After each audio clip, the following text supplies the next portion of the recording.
everybody? Not much, just loving the heat. You got AC there or what? No?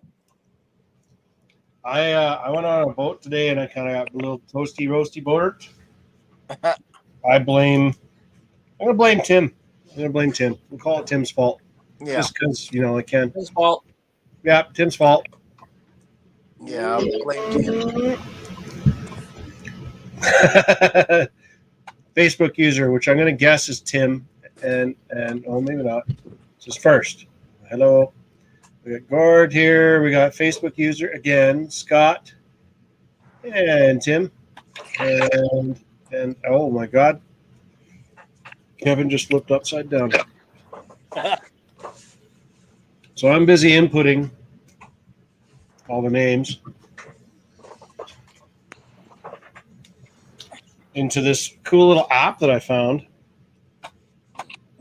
so that we can do this. Refill. So, I guess to start off, everybody who is online right now that is commenting, throw on there whether or not you've had a lipo catch fire because it got too hot. Nope. And if you can, message it to the store. Message a picture of it if you got one. But if not, don't worry about it. Just curious how many people have actually had a lipo catch fire on them. I know Gord has. Have you tried it? Me? Yeah. I've had a 2S shorty pack burn in my hand. I've got about 6, 7 batteries in my truck that have been in there this whole heat wave. I too like to live dangerously.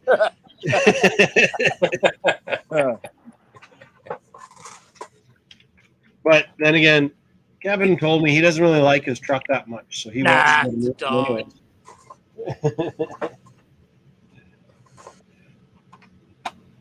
Okay, we got here. Yeah, I've never had one of my own go up, but I've seen a couple.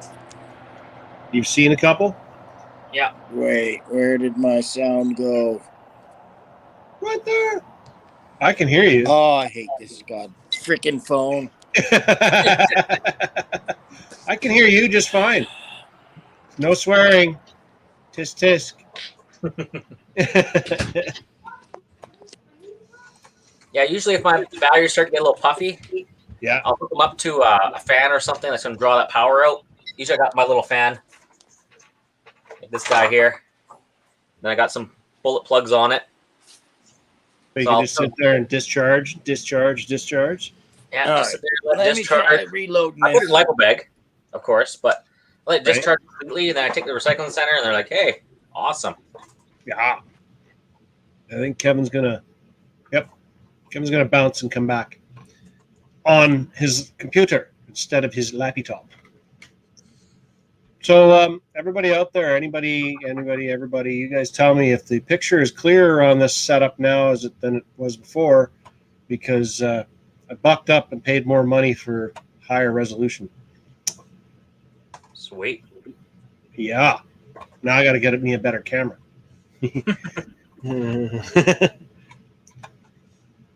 And for all you guys that entered into the draw, you need to have shorter names.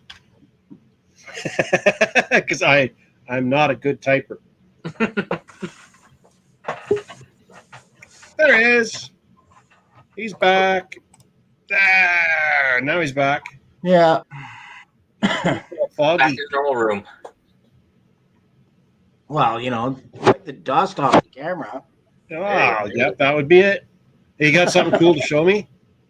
Yeah, it's in my truck. Oh, with a lipo battery in it? No. Still plugged in? No. So Kevin, I got to say something about your appearance today. We are not sponsored by Barks. What happened? It was hot. I've been working outside all week. Okay. I was out today with Tim. And you know what happens when he goes in the water? His beard grows. It goes down like here. Probably looks like a drowned rat, too. A little bit, yeah. So if you just pause me, I'll be back in a minute. You're going to pause, and boom. He's got a toy for me. He's got a toy for me. He's got a toy for me. So it's raffle. Oh, hold on, wrong button. How many dollars do you raise for the good cause? Yeah, sure. I'm just actually inputting them all now into a spreadsheet because I was trying to do it the other way and it was taking too long. And I don't know if this is any faster, but it looks cooler. And then hopefully I can make this all copy into the thing properly. A little copy and paste action. Yeah. But then I can tell the only thing that really changes what was raised was basically whether or not you got 4 tickets or bought individual tickets. Ah. So I see that Ryan's wife, Tanya, is getting into drag racing because she bought a ticket. She probably doesn't even know. Doesn't know she won something. Tim had a lipo go up because it fell on his spur gear. That's That okay. never happened. So that wasn't his fault. Well, was it? I mean, spur gear exposed, lipo battery near it. Meh. Yeah, it probably soft pack too, probably, because that's additional thing. Like for racing, we want hard packs to give that extra barrier of protection. Yeah, well, he is a basher. He's a self-admitted basher, so he does do everything with soft packs. But he's come to the dark side, though. Slowly. Got him in the drag Invest racing. a lot more money. Now we got him doing some on-road racing. He just got a Euro truck, which is an awesome class to start with. Probably one of the best classes to start with. I think so. I Yeah. like mine. Yeah, the beauty about your truck is there's no tuning to the chassis. None. No Not hot a rod. lick.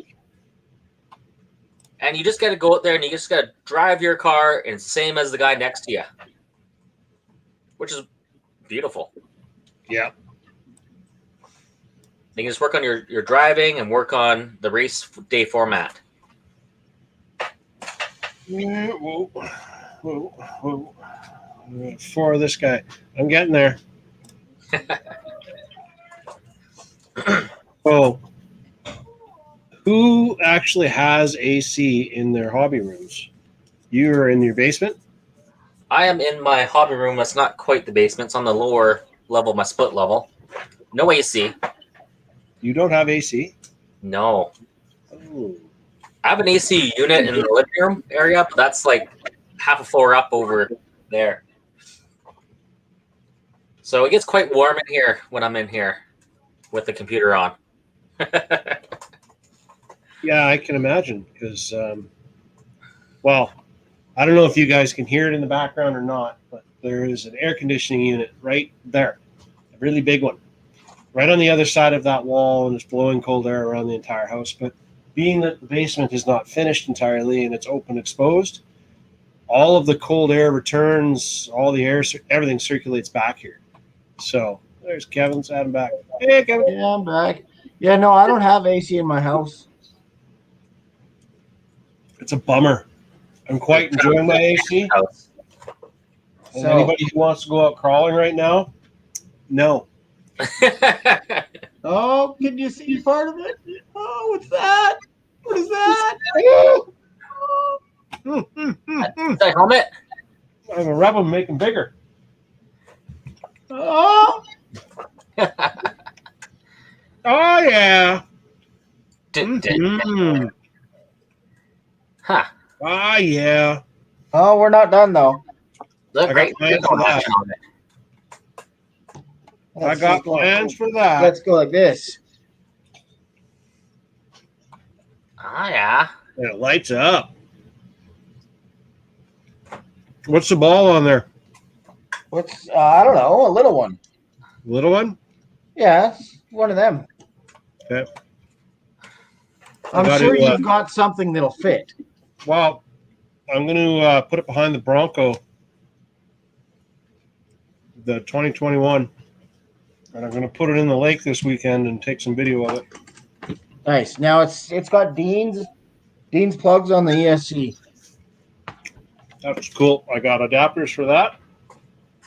What's the motor that's in there? 2S capable, 3S? I think it's 3S. Okay. I got a couple of little shorty packs. Somewhere around there. I got a couple of brand new ones I haven't even taken out of the package yet. So okay, there's that list. Now I got to look at my other list to make sure I have. Everybody, Gord has been sending me pictures nonstop. So everybody knows Gord. Gord, say hi. There we go. Gord saying hi. He has an AC unit with him. Jerk. You jerk. That's what I have too. But Jerk. Your fancy house with your fancy AC. so Kelly's up in Whitecourt, Alberta, and he has 38 degrees up there. I hit 46 today in my truck on the way back. I hit 47 today in my truck. How much?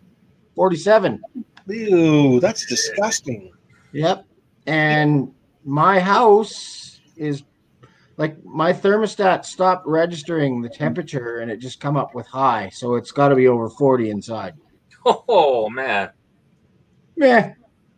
I work outside all day in this crap and it sucks. Isn't it wonderful? Oh, yeah. Good times. Good times. Hence Okay. why this is gone. Gone. Yeah. Oh, Gone. the rest of it. You gonna do this part next too? I had planned on doing it today, but I just didn't get time.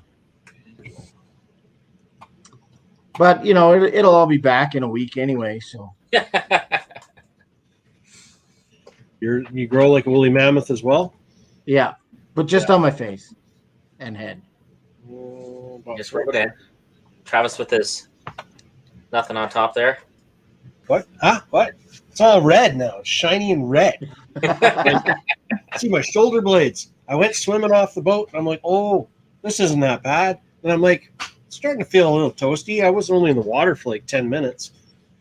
But I'm pasty white or burnt. That's my colors right now. I used to tan. I used to get redneck tans and farmer's tans, but I hide from the heat so much now that it just doesn't happen. So your boat, do you have a top on it? No bimini. Got to find a bimini. I've been looking for a bimini. Well, there's a great place to get a bimini made up. It's in Winfield. Is it? Sea Canvas In Winfield, in Winfield. Lake Country. Or Lake Country. It's a fancy name. So was that on Bear Creek Road or Bear Yeah, go down. Lake Road? Yeah, on the way up to your cabin there. Nice. Go down, turn right. That's even better. Yeah, so you can put it off for the weekend. Give them a call. Yeah, they do So really, and they're quick. By the looks of it, we have 58 entries into this draw. Nice. Now I'm just verifying my messages from the minions, aka Ryan and Tim, because they message me whenever somebody bought. There we go. So there's two more.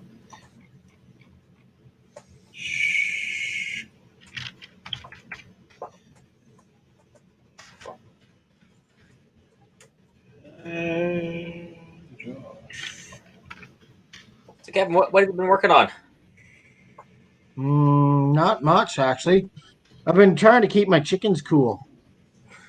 Oh, I lost one the other day. that's no good. Did you really? Yeah, I did. Apparently, they're having a real problem with the herons that are in the trees over by the shop. They're having a real problem with people, too, apparently. And dogs. Dale was telling me 483 people since Friday.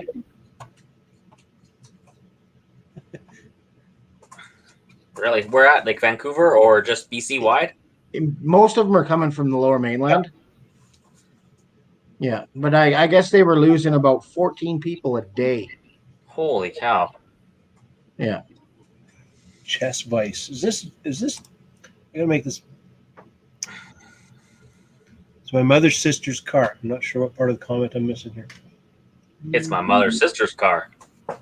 I've got a car lined up. Oh, here we go.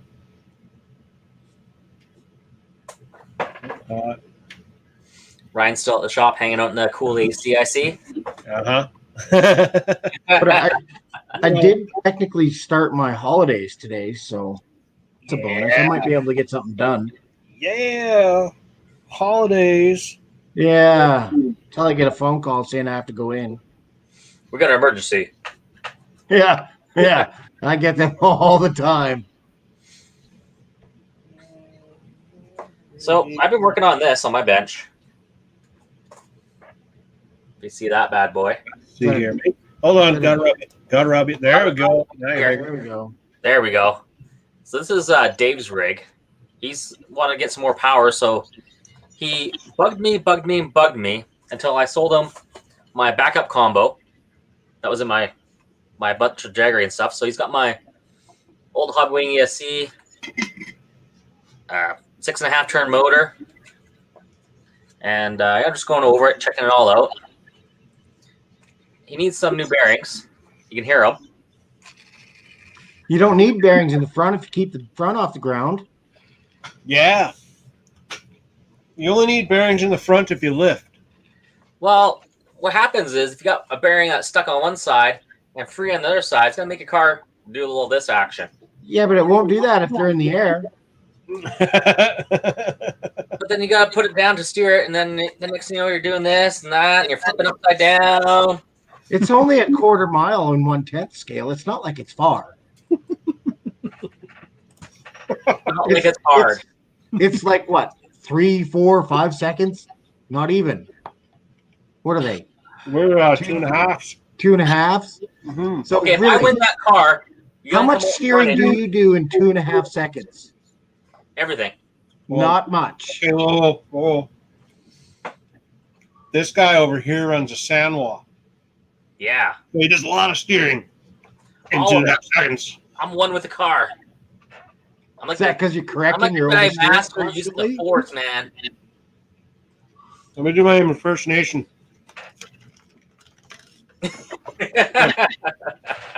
You know, But if I you go set straight your one car up side. right, you wouldn't have that problem. Or I push into the limits, man. I got to ride the limits. Get a The only Noble, guys they'd fix seen- that too. The only guys that I've seen that have run those cars and not had to steer are the ones that are running gyros. You know who you are. Who's you? Any of them. All the people. Who's you? There's I people. thought you weren't allowed to have gyros in no prep. That's what I'm saying. There's people. You know who you are. Traxxas fanboys. And your gyros. Gyros. Yeah, I'm watching them stop before they enter the pavement, you know, because then the gyro to keep them straight while they're braking. So we relocated the drag racing from Fulton School to this Coldstream Elementary this week.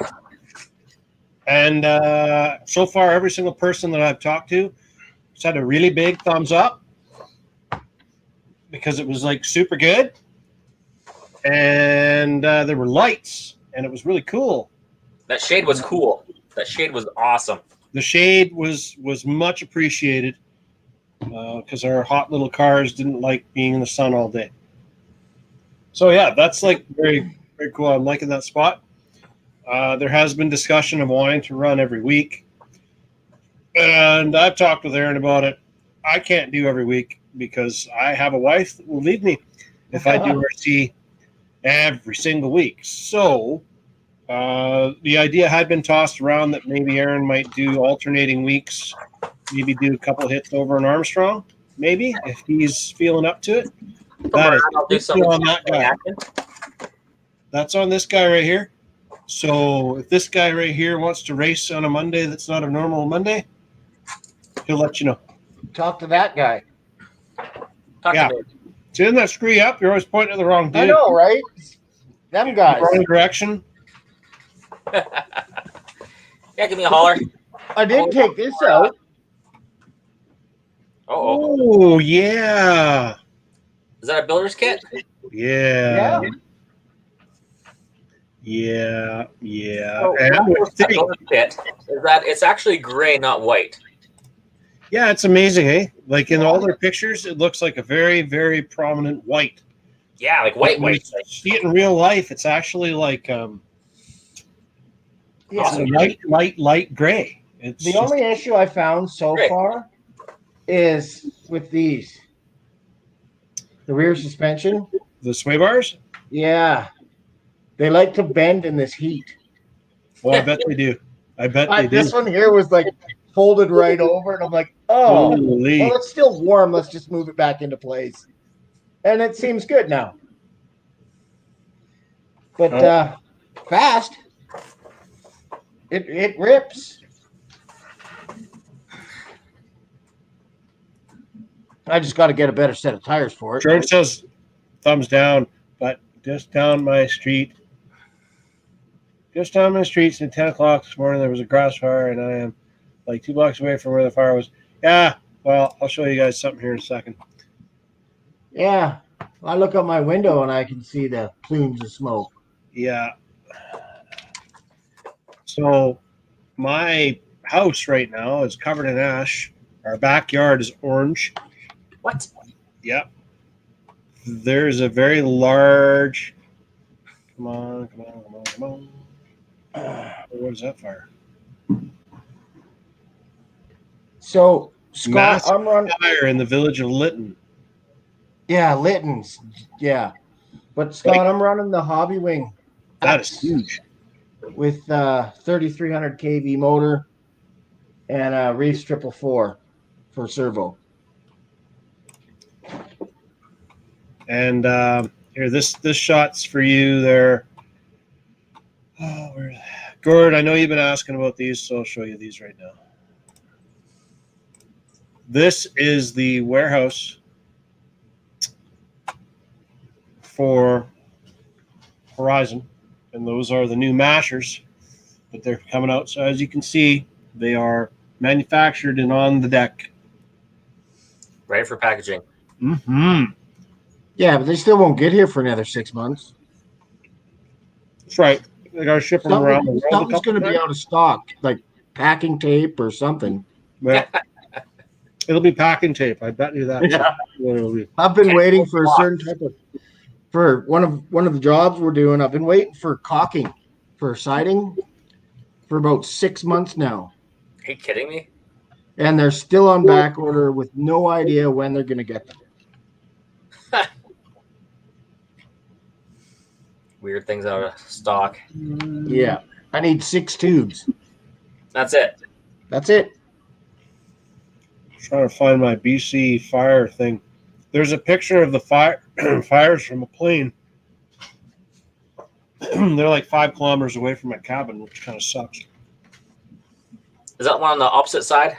Yeah. Oh yes, and all of you drone fans, don't fly the damn drones when they're trying to put out the fire.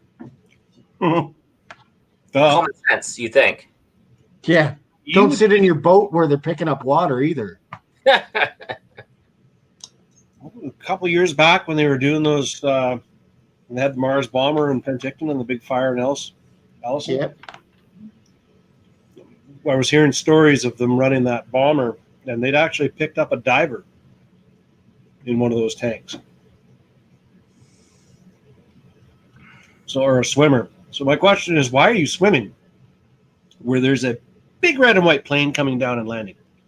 You have to be quite far out for that because, swimming area, when those guys got to go, it's not close to shore. Then, like, in the middle of the lake.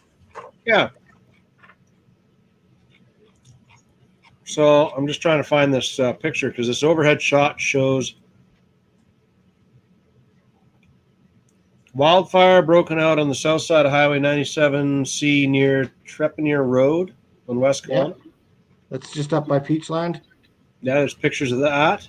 Yeah. So they're saying one of them 3 fires up by Big White was human caused. Yes, Surprise. one of them was. 2 of them were lightning strikes. Well, okay, Yeah. one of them was definitely lightning strike. One of them was unknown, and then the third one was caused by people.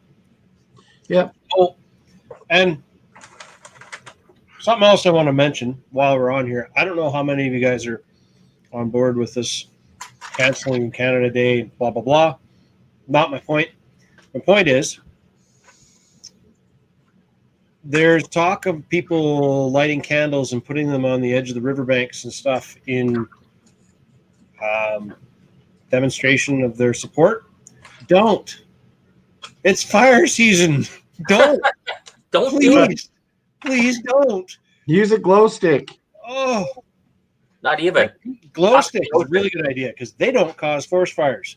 Because, everybody wants to show all their support and everything, and that's great. You want to show your support, fine. But I'm pretty sure you don't want your show of support to burn a person's house down. Yeah, let's don't burn the country down in the process. Yeah, let's not burn the countryside down. So what do I got here? Brand new rubbers. Oh, yes, those brand new rubbers. Seem to be getting a bit of a delay on the comments coming through. Anyways, I'm going to find this fire. There it is. So,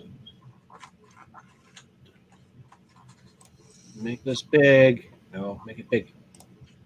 Make it bigger. So this is the fire. This is when they first found it. Holy Now, shit. what I'm understanding is these two fires have pretty much joined, and there's like 400 hectares on fire up there now. Oh, So this is the one up by Big White. So Big White would be back in here. Big White's 20 kilometers away. Yeah. My cabin is 10 kilometers away. 10, 15. And it's kind of burning northish by the sounds of it. So Yeah. in Lumbee and stuff, they've been talking, possible be ready to be evacuated if you're on the south side of Highway 6 and blah, blah, blah, blah, blah. All that wonderful stuff, right?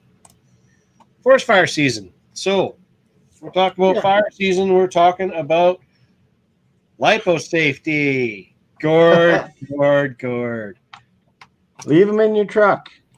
Leave them in your truck so they can cook. No. That's one option. Bad option. I'm just trying to find Oh, messages.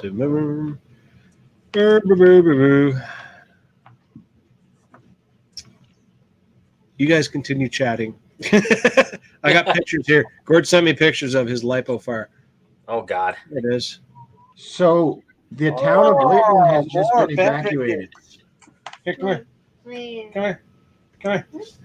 Everybody meet Maddox. I mean, Lobster Boy. So somebody was wakeboarding today for the first time. Turn around. He's kind of toasty. He's got bright red arms. Does it hurt when you smack his shoulder? No, not right now. It's bright red. Do you have fun, though, bud? Yeah, You can see where he was wearing his life jacket. Totally worth it? yeah, it was. It's a lot faster than the other boat that he went behind. Yeah. Ah. So I guess Lytton's on fire now. Oh, Yeah, no. well, the town is, yeah. Yeah, well they've just Actual town. issued. Yeah, they just issued an evacuation order for the entire town. Well, Lytton was reading, it was this morning I read, but they have had the highest temperatures in BC. They've had the highest temperatures in almost North America. They've normally been having the high temperatures. That's where the records usually are. Yeah, Years. It's always Linton. So is that near that big bar landslide area? Yeah, I think it is actually. Yeah, because I heard that there's a big fire there because people were the wildlife people were trying to get there to assess the salmon going through there, and they were driving through fire on each side of the road. So here, Travis, here's a picture. of the Lytton fire, No, I don't, it's this not shows- RC related, but just this think about this. explains the temperature all across North America in recorded history. And it shows you where's the hot spots are and stuff. Waiting for the interwebs to wake up. Okay, here we go. Places in the U.S. and Canada have ever been as warm as Lytton, BC? So the red dots have been hotter than Lytton. The yellow dots have been equal, and all the black dots have not reached the temperature Lytton has reached. Ever. Wow. That's crazy, isn't it? Yeah. Yeah. Interesting. Yeah, but when you look at these maps, like down basically from this line down, you start getting crazy humidity. Yeah. And the heat just sucks every ounce of energy and life out of you, and you die, and you're like, "Ugh." So back to what I was going to talk about here. Okay, so that's hot, and so Gord had a lipo fire. So this is the bag of lipos where he left it outside after he discovered it was burning. That's the bench that it was sitting on with his chargers and such. Now, I'm going to point this out, and I'm not trying to call you down, Gord, so chill out. Wooden bench, charging batteries. Not so good. No. Uh-oh. Do it on the floor. Do it somewhere else. Do it, but never on wood. Or stack of cardboard boxes. That's a bad spot too. But just saying, non-flammable surface is where you charge your batteries. Okay, now I got to get these other pictures to show up here. That's your best bet for charging batteries. Yes, here we go. Now it's popping up. Okay, so this is what you're going to start putting your batteries in, which is a better choice. I personally use ammo cans. Yeah, them lipo bags are crap. Lipo bags don't do anything for you. They give you enough time to take it and throw it aside. Yeah, that's about it. Yeah. And I've seen tests online, these people doing these ammo lockers and all this other garbage, and it doesn't do anything. So this is what I carry when I go in the truck. I take my stuff in one of these. You can buy these at Princess Auto. You can buy them at Surplus Herbie's. You can buy them at any kind of Army surplus place. Get the metal ones, not the plastic ones. Not the metal ones, not the plastic ones. So they open up. Now there's two things that you want to do with a lipo. I got 2 lipos in there right now. This is not the only one I have. I've got about 50 batteries, and I have cases of these hidden in nice cold spots. But the only problem with these is that when you crack them open, they make a pop because there's actually there's a seal inside here. So if you pop the lid off, which comes off like this, and the lid comes right off, if you look inside there, you can see a rubber seal around the edge. So there's 2 things you can do so that it doesn't cause your soft packs to swell or do this when you open them up. You can drill a hole in the top of your, so I have one little hole right here. Little vent hole. Allow a little bit of ventilation so that it can pop and it doesn't crack the seal. Or you can actually fully remove that seal. If you fully remove the seal, I think it lets too much air in myself. But this has fallen off the back of my quad with batteries in it. It has fallen off of the tailgate of the truck with batteries in it. Nothing's ever happened. But in temperature like this, the batteries still get really hot inside here. So if you can keep them in a cool, shady, dry place, by all means, do that. And now, Aaron, your turn.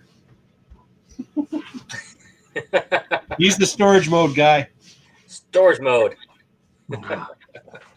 Always storage mode. What is that? What is that? Okay, you're running your I crawler. know what storage mode is. I'm explaining. Here we go. So you're out there playing with your crawler, you say, and you're driving through the woods, and your crawler stops working, so you throw another battery in there and you crawl some more. Well, when you get home, one battery is going to be above storage mode, the other one's going to be below storage mode. So storage mode is in between being fully charged and fully empty.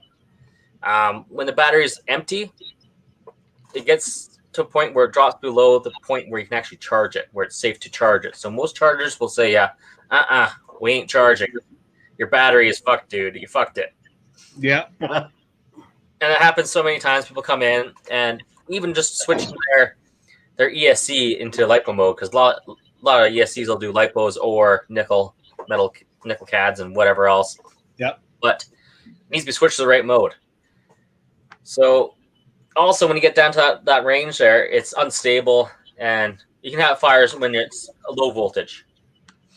Having your battery fully charged and going out, like ideally you want to charge your battery just before you use it.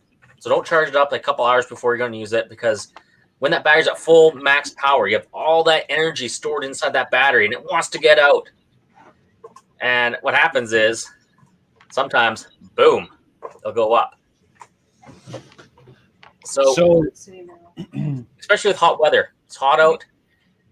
So if you can, get to your spot where you're going to be crawling or whatever you're going to do and charge it from you can charge most chargers run off your battery of your car. You plug it, you can hot wire up to that and charge it there, because it's not worth having a bomb. Like these things go up, you put them in a case, they can blow some stuff up potentially. Yeah, I'm the poster child for what not to do. Yeah, don't put your LiPos in heat. So remember when Tony and I were racing? Oh God. Yeah. This LiPo battery has been dead since then. Oh God. Not once have I put it on the charge since we ran it out. And I have a few like this. I have batteries that I've charged and have been fully charged for 3 years. Oh my God. So, and they still work fine.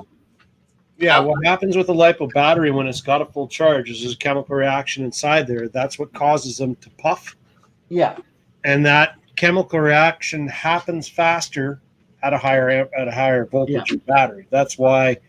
Yeah. And also you have a more volatile surface for burning, right? So the only batteries that I've ever had puff on me, and they weren't really puffed, were Traxxas batteries. Amen to that. Hammer the only ones. And they weren't really puffed. I mean, they're a little squishy, but whatever. I mean, I've had Gens Ace batteries where I've dropped a cell on a 3-cell. You know, it dropped right down to 0.5 of a volt. I've had people bring in 3-cell batteries and one cell's gone flat, and they're like, "Yeah, can you just like wire it up as a 2?" No, I don't touch LiPo batteries, and mostly because I don't care if the LiPo battery is junk. It's junk. I toss it. Yeah, I don't risk it. Some guys think that they're too expensive. Well, that's burning your house down is a lot more expensive. I mean, I brought that one battery back, but it never really held a charge properly ever since. Yeah. And I don't use it anymore. It's one of them ones I'll take out to the fire pit and poke it with a stick. That's so. Gord put his battery that was puffing and burning, whatever, into a bucket of some salt water. And as you can see, I got to try and make this picture bigger for you guys here because it's zoom in. What? Wrong way. Why is it going the wrong way? Anyways, if you can see down on the bottom here, it's split. There's 1 cell, 2 cells. Yeah. It's a shorty pack, right? So they will puff up, and then when that chemical that's making them puff up gets in contact with air, that is when they go poof. And that's when you get your flameage and all your real fun excitingness that makes people scream and cry and all those wonderful things. And be scared of LiPos.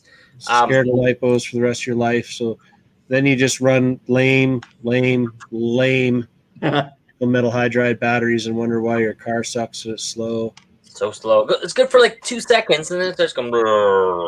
So, what's your guys' thoughts on taping up a soft pack? When you first get it? No, an old one. Is it puffed? No. Case is cracked. I wouldn't have a problem with taping them up because it's just a soft shell casing anyways, right? Yeah. If it was puffed up, I'd say forget it. Yeah. Actually, there are some people that I know that will go get that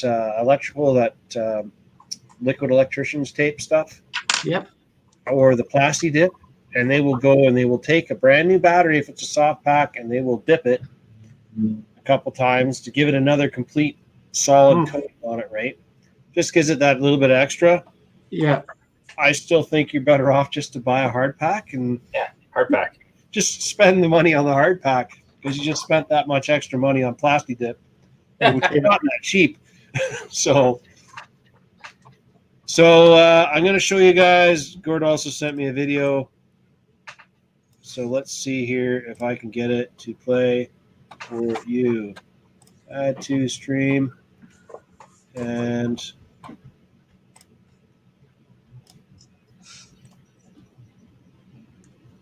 It's probably bubbling and such in there.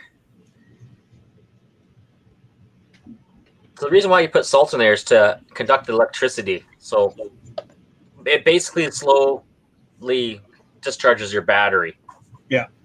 Cut the ends off and it'll do it quick. arc them together. Yeah. It's quick too. That's Yeah. how you get fire too. Yes, that was a hard pack battery. You're right. Kelly is right. Yeah. So Another thing one of too. the other reasons a lot of guys are having problems with Traxxas batteries puffing. There's two reasons for that, and we're going to do a video on this to explain it to you guys later too. Let me get rid of this here. Boom and boom. So part of the reason why LiPo batteries puff so quick on Traxxas products is because they don't put very good capacitor banks in their batteries or in their ESCs.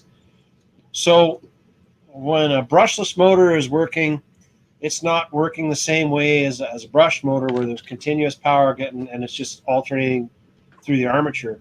Your computerized ESC is actually taking pulse of power 3 times, and it keeps on doing it, rotating around, which is causing the magnetic field to spin the motor. And that's like taking a garden hose, turning it off, and opening it up wide open, turning it off, open it up, turn it. So you're getting this hammer effect that's going through the amperage. That hammer effect is what causes batteries to go because it stresses the battery. So that's why they say for brushless that they want to have a high discharge battery. So high C rating is always good. High C rating will do nothing to harm another unit. If you put a 150C battery in a car that normally only runs a 15C battery, you're not going to hurt it. It's only going to pull the power it needs. If you put one in that's the wrong voltage, that's a totally different story. But discharge rating does not affect how your ESC pulls the power. It does if your discharge rating is below what that ESC is capable of pulling. But if you're running an 80 amp ESC and your discharge rating is 100 amps or more, you're fine. Really. You're not going to have a big problem. But Traxxas batteries, they're 25C. It says right in their own instructions to run 30C, which is just absurd to me. I don't know why they haven't rectified that situation yet. So you're going to, when I get this video done later, I'm going to do a demonstration also explaining how a capacitor helps you. Because the capacitor basically takes away, it's like an extra little reserve of juice. So when the power is shunting back and forth, it's not pulsing, it's not pulling through the resistance of your line all the time. So if you were on a garden hose and you're standing at the end of the hose and you keep on hitting the trigger, you're going to see that hose pulsing. Or if you've got a vat of water at the end that you're at and you're right at that vat and you're doing it, you're not going to see any pulsing at all. That's the kind of thing that's happening through your electrical system, but with electricity, not water. And don't mix electricity and water. It's not a good thing. So that's my thing. I will do a proper video on it later, and you guys can maybe understand it more. Another thing too if you're gonna charge your battery when you use it and then storage mode it after you're done running it, is gonna make that battery last way longer. It's not gonna let that puffiness, come up on you because you're going to put that in that safe voltage. It's going to last so much longer. Yep. So much longer. Yeah. So you can go ahead and buy yourself a more expensive battery, treat it nice, and it's going to last for you. Yep. Buy a battery, you don't take care of it, ain't going to last, it's going to be puffy.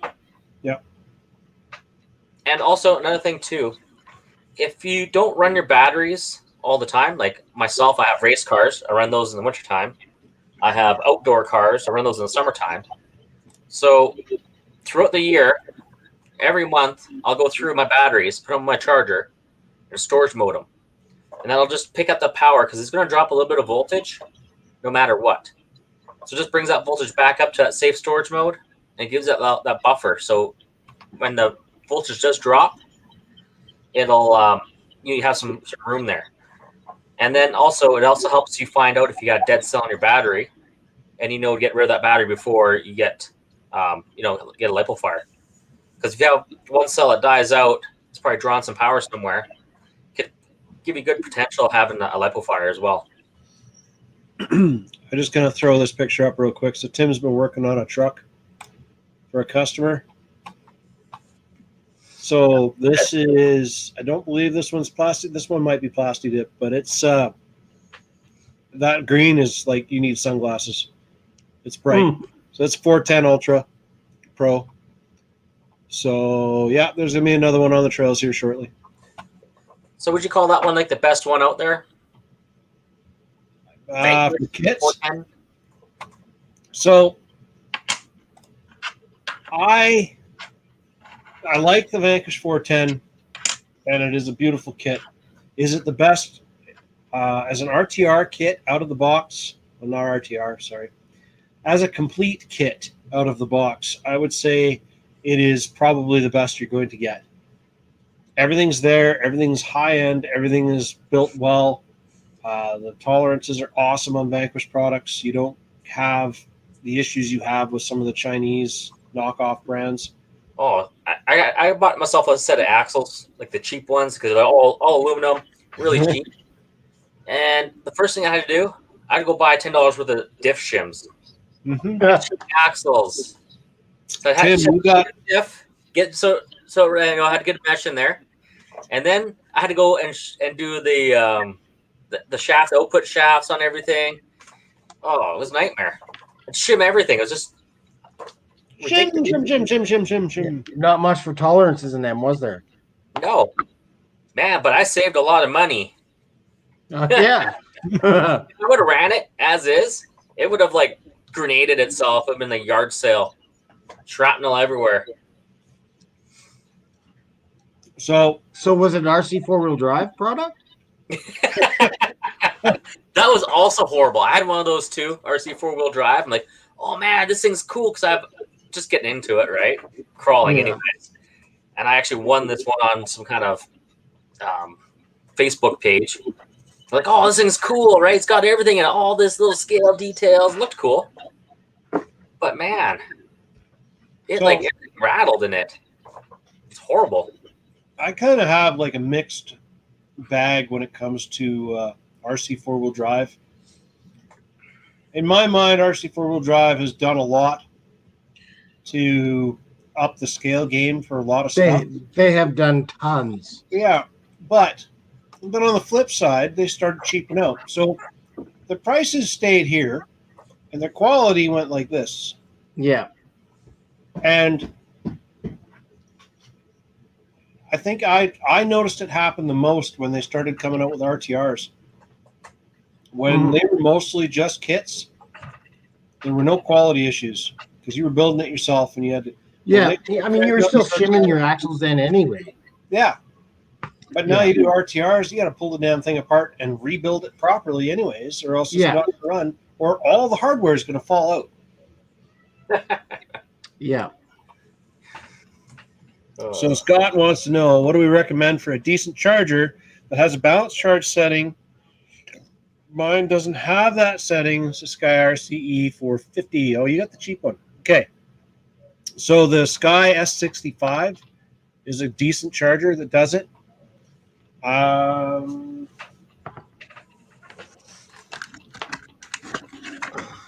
realized I don't have my charger here. This is also the race car. Aaron has one. That one, that guy right there. Okay, This one right there. hold on, gotta rub you. There we go. You're bigger. So I got like this guy here. It's an iCharger. What's great about it is that you can actually program everything on here. So if I'm running, I can put multiple batteries in here.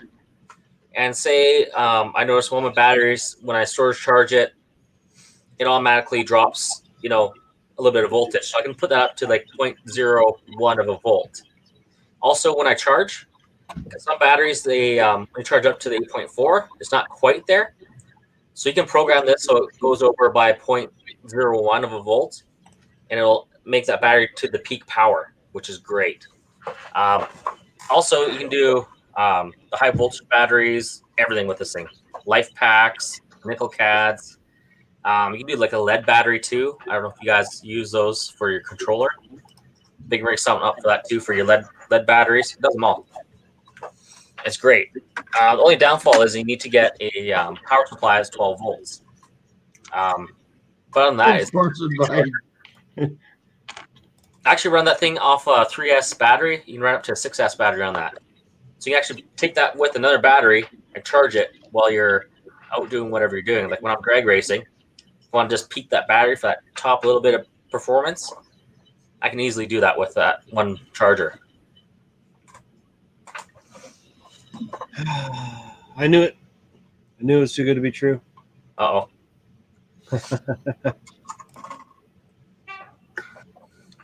My hat thing doesn't want me to, or my raffle thing doesn't want to do more than 20 names. So let's see here. Let's do this one. Do this one. But nothing to do with chargers. Make sure you always research your charger. You always want to make sure that it'll do everything you want to do. Charges at a decent rate. Definitely do your research on anything. Yeah, you can get a cheap one. Spend extra money. Get a good charger because it'll allow you to do more things properly. Yeah, I do agree with that. I mean, I started with a Traxxas charger. Well, hey, well, my first RC was a Slash, so of course it comes with that crap, right? Yeah. And I used that thing for a while, and it was painful, like absolutely painful. And I finally broke down and bought a decent one, and it's like night and day. Waiting for this thing to confirm. Yeah, another thing too is with that charger I have, I can charge up to whatever I want to. Like it'll go up to 30 amps if I wanted to, but I don't charge that fast because that's when you run into issues with fires. The one fire I did see was in Nanaimo at the big race, and a guy was charging up his 4S battery, and he's trying to, peak his battery just right, add some heat to the battery, so it draws the internal resistance in it will go down. Another cool feature of that charger you have. Oh yeah, it tells you exactly what the internal resistance is of your battery. Yeah. And that also helps you judge if that battery is ready to fucking blow. You don't want that at all. It's like, okay, my resistance is up to 200. Yeah, no. Get rid of that thing. Discharge it and take it to the recycling depot. I'm a big fan of recycling depot because you're not going to contaminate any water. You're not going to contaminate the air. Take it there. They'll take care of it for you. Be all right if they give you a refund on it. I mean, you're paying an environmental fee for it. You may as well get something back. Like a little pop deposit. Yeah. Yeah. Oh, this is annoying. Don't worry, you're failing on live television. Yeah, I'm failing on live. It makes me feel shame. Special. Millions of viewers are watching and you fail. Ah, the shame. I just thought I was hoping it was going to make this thing work better so that I could actually, not. So much, eh? Just throw them all in a All hat. spells that do have names in a jar. Yeah, get one of the kids to draw a name. I don't want any kids down here. This is my sanctuary. It's quiet. Yeah. What raffle? Matt, we're raffling off. Yeah, that. We're raffling off That. that guy. That car. We have not run it. It has It's just a shell and a chassis, but that's okay. Oh. This is Dad's farm truck, and we did raffle. It's been going since the Father's Day event, or a little bit before, actually. And we have 58 entries so far. Mhm. Not really That's money. We might have some more here in a second, Travis.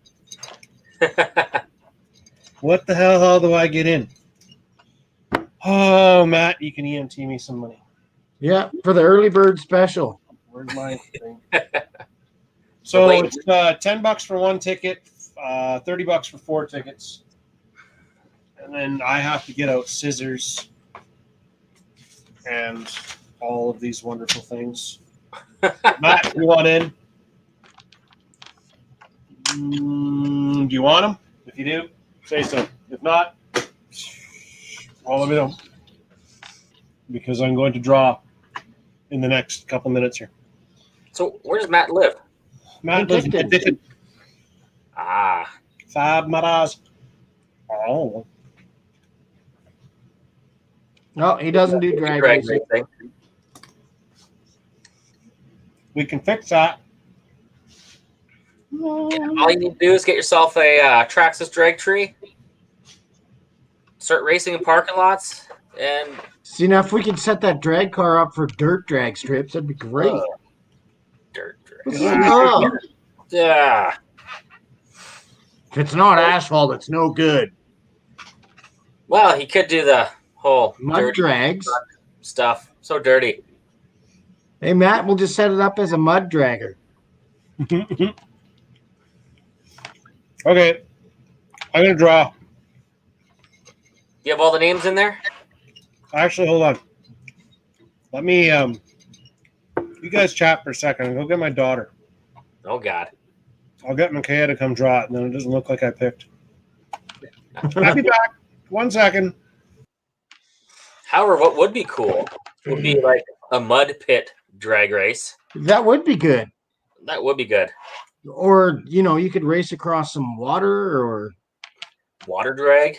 Huh. yeah, you got to spice it up a little bit. This asphalt stuff is just it's pretty timid, pretty sleepy-ish. Yeah, you say that, but you haven't actually lived it.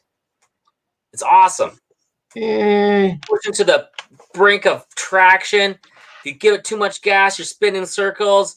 You don't. I don't need asphalt to do that. I can do that on the dirt just as easy. I don't know. It's You seen me run my Rally Beetle. yeah, the traction issue with the tires falling off. That was great. That was awesome. Horrible. That was atrocious. Like a little dab of glue would do you. No. Yeah. Actually, you will be really, really pleased. They're glued. Ha! Look at I that. glued them. Okay, so I had to drag her out of the pool. So much for not having kids in the sanctuary. I know, right? It's either that or the wife. No. Oh, Ah. now you're probably wet too. No, she's kind of dry right now. It's amazing how fast you dry off. So Yeah, in this heat. this is, what are we drawing for? This vehicle thing. This vehicle thing. This is what she's calling it, the vehicle thing. I'm gonna make me bigger. Hold on, I gotta rub the picture. Boom. Okay, this car. I got her face. Yes, you have it. You have a burnt face. So do I. So And it says Dad's Farm Truck on the back. If you don't like the way the deckling was done, that's too bad. I hate decals, and I put them on, and there you go. That's what you get. Tires are taped. Watch you hit the wheelie bar. All the names are in this jar, which we are shaking. Now, I'm emphasizing, not a dime of this is going to pay for the truck. All of the money that was earned to do this raffle is going to the Boys and Girls Club in Vernon. So, Good cause. like I said, there were 58 names there, but that's going to break down into who bought 4 tickets at a time and who bought singles. And I've got that all figured out on a different piece of paper. You ready? Yes. Drum roll. You can be taller. This one. What does it say? Congratulations to Messy Writing.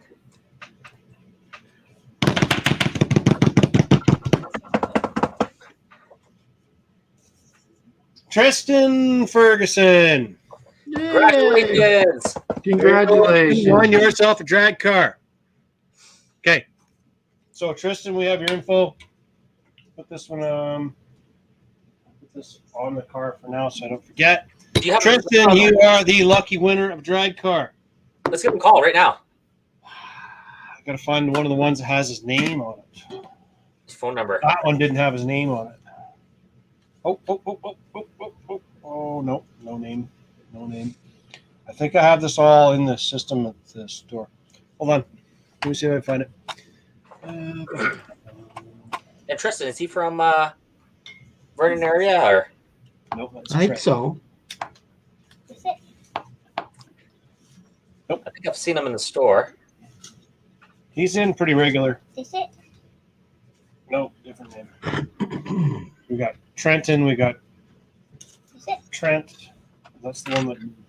Yeah, that's the same guy. But He's on. Yes. He's on. Is he on here? Yeah, Tristan won. There you go. Congratulations. Tristan won. What? I won? Yes, you won. You won. And I got to make this bigger again. There you go. There's your pride and joy, your new drag car. So now you can come out and Monday. This Monday. Monday. Come on, Monday. Where? Yeah. When? So Martin's on too. I think actually what we're going to do, Tristan, because what we want to do with this one is we want to get some video of the first test hits with this thing. And hold on, let me make this different there. I want to get some video of you running it the first time. So on Monday, this coming Monday, right? This Monday. This Monday. Truck's gonna flip, fly, and crash. At Coldstream Elementary School, we will be doing drag racing again. Seven again. So if you meet us there, I will present you with your car.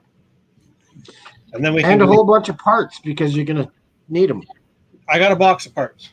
All the parts I take off and all the parts that are there. And then being that it's a slash-based chassis, there's going to be a lot of parts available, so it'll be awesome. And I can't even remember what I put in there now. It was a 12-turn or 10.5 turn? 10 turn.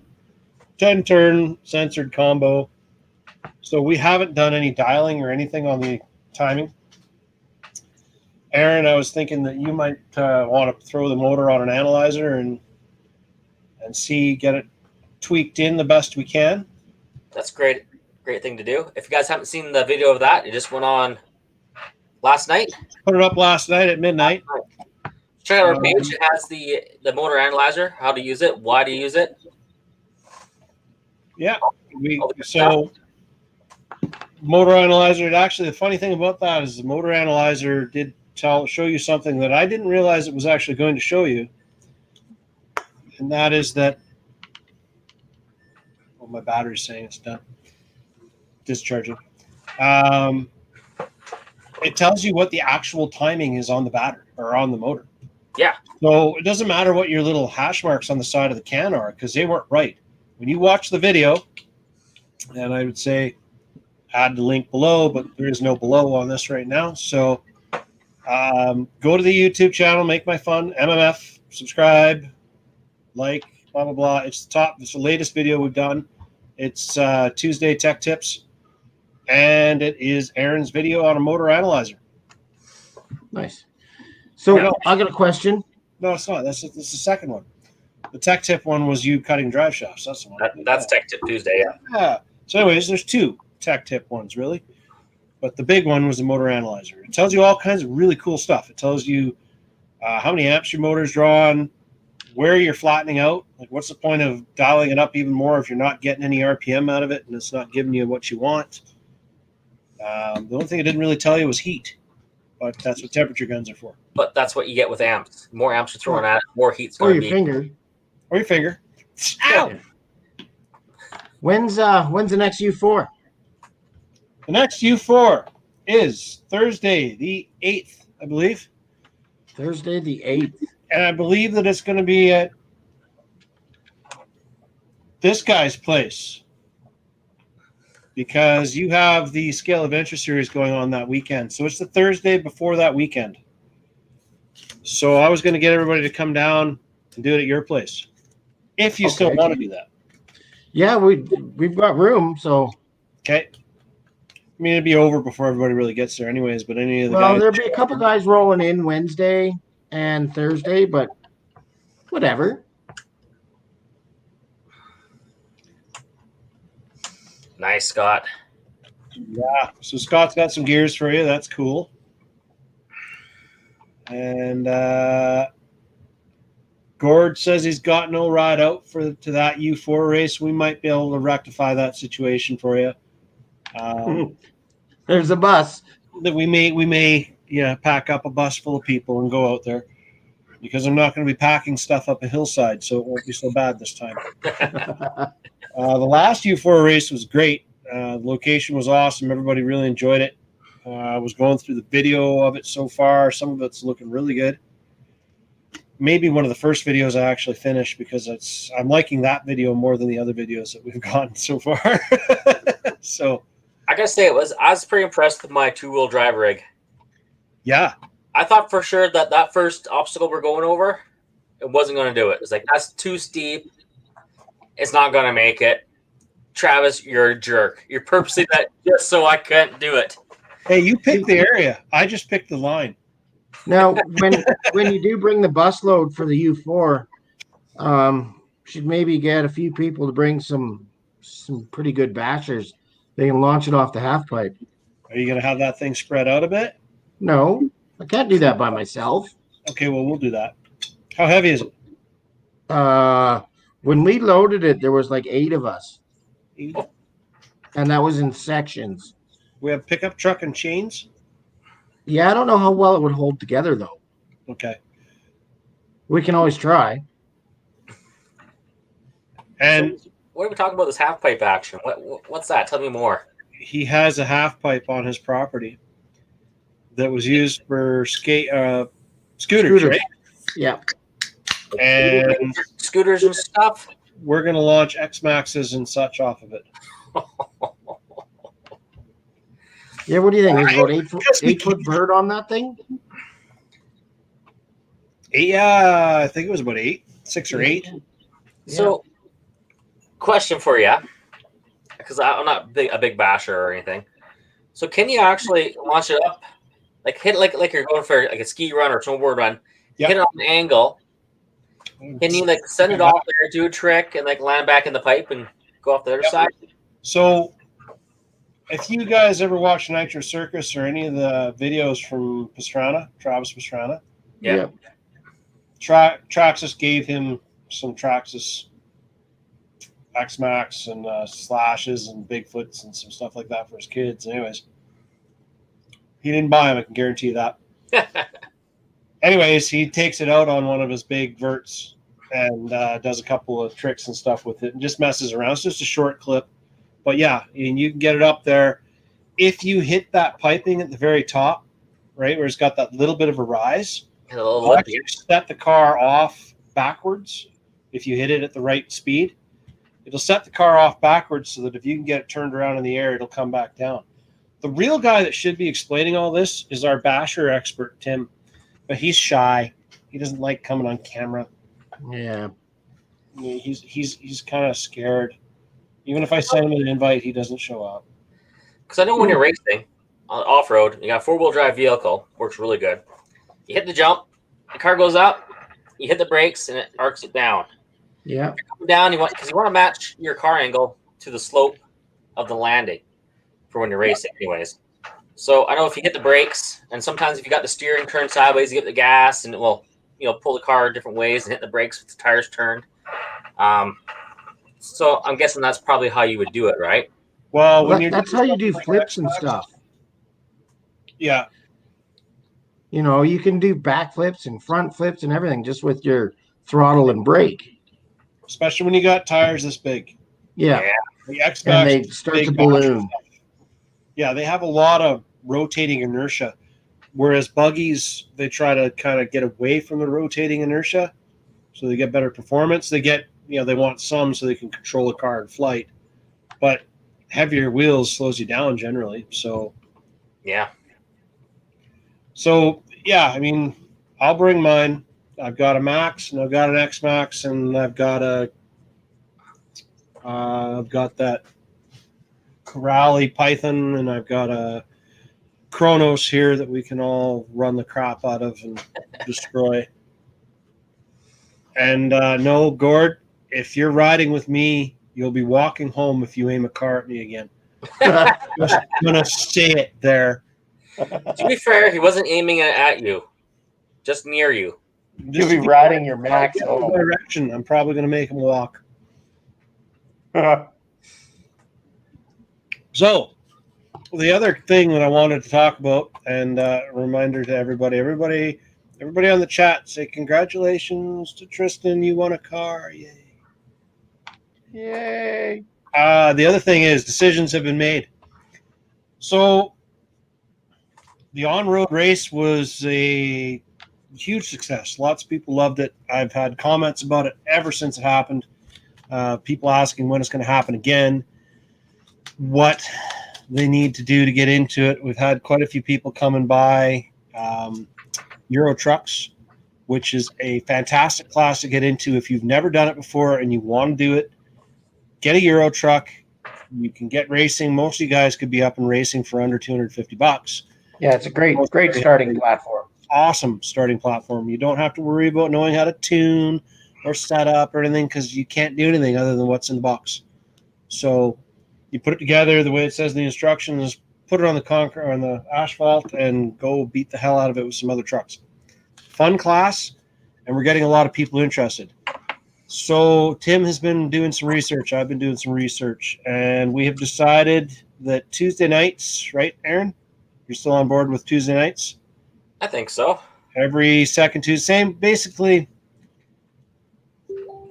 because we're married and we have lives outside of RC, every second week I'm not doing RC because I need my wife not to kill me.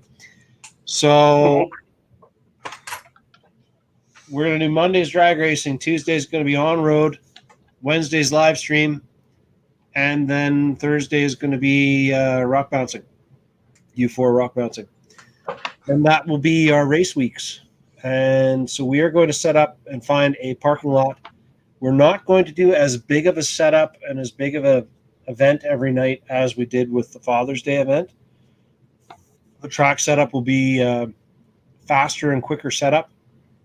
We won't be having the big timing system and everything all set up and everything. It's going to be kind of more of a get set up so you can get some time in and get some laps and fun runs. Yeah, fun runs. I mean, we will set up the timing system and the loop and stuff, but it's not been held with heats and qualifying and this and that. It'll probably be, here you go, run some practice. Okay, we're going to do our first race. Who won? We're going to do our next race. Who won? It's not going to be as formal as the major events are. And there won't be anybody announcing. Aaron's going to be racing, so he won't be announcing. Because he can't drive as good when he talks. Yes, so it will be largely It will be largely practice style runs. So we're still going to race. It's going to be a racing format, but we won't be holding qualifying. We won't be holding heat races. And it's going to be, we're going to race. You get up there, get your practice in, make sure that your car's not running like a piece of junk, and then get out there and let's do some laps and let's rub some paint. Yep. Not with the F1 cars, though. So, that being said, you guys can talk more. I'm going to dig up my little treat that I got. My fun new toy. He's in his pajamas. How the heck are you wearing flannel pajamas in this heat? Jerk. This is Did I AC. mention I have AC? I can't show you it. It's up in the garage. Anyways, I got a Nitro RC. I hate nitros. I do. I hate nitros. Nitros are annoying, but I got a Nitro on-road because those cars, when Luke was running his at the Father's Day thing, it was so cool.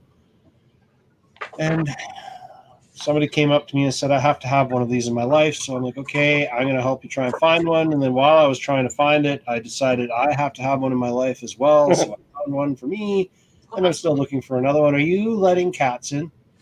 Yeah, my cat was at the door. My little kitten. Meow. You coming? Hey. So He likes to hide in a bunch of my RC room spots. He's like, I can get into this weird, awkward spot and lie here. my dog, well, not my kid's dog, has this thing. The chair I'm in rolls. We're on concrete floor, so it rolls. These stupid dogs lay on the wheels. And then when I try to get up or stand up, I roll over their tail and they yelp, and then I pee myself a little because it scared the crap out of me. That's you. Yeah. So let's see. Aaron, my car's broken. No, not funny. Not funny guy. Not funny guy. Okay, I gotta jump out. I got a kid to feed, so Okay, thanks for coming on. And so the next U4 rock bouncing will be at his place. yeah, And you'll They're post not- details once I figure out what they are. yeah, directions and instructions to get there, and ride sharing and whatever we need to do to get everybody there will be arranged on the U4 page. So tune on there, and if you're looking for a ride or need to meet up somewhere, we can meet up as a group somewhere in Vernon and drive down and load up in cars. He doesn't live that far. It's actually Lake Country, pretty much. You basically Yeah, so it's not that big of a deal. just past the welcome to Kelowna sign. You're right there. Is there a welcome to Kelowna sign there? Well, I think it's just you're entering the city of Kelowna. Ah, that limits the city Yeah. limit. So I'm like right there. Yeah, nice dog park next door if you want to bring your dog. Yeah, Kelowna City landfill across the road. yeah.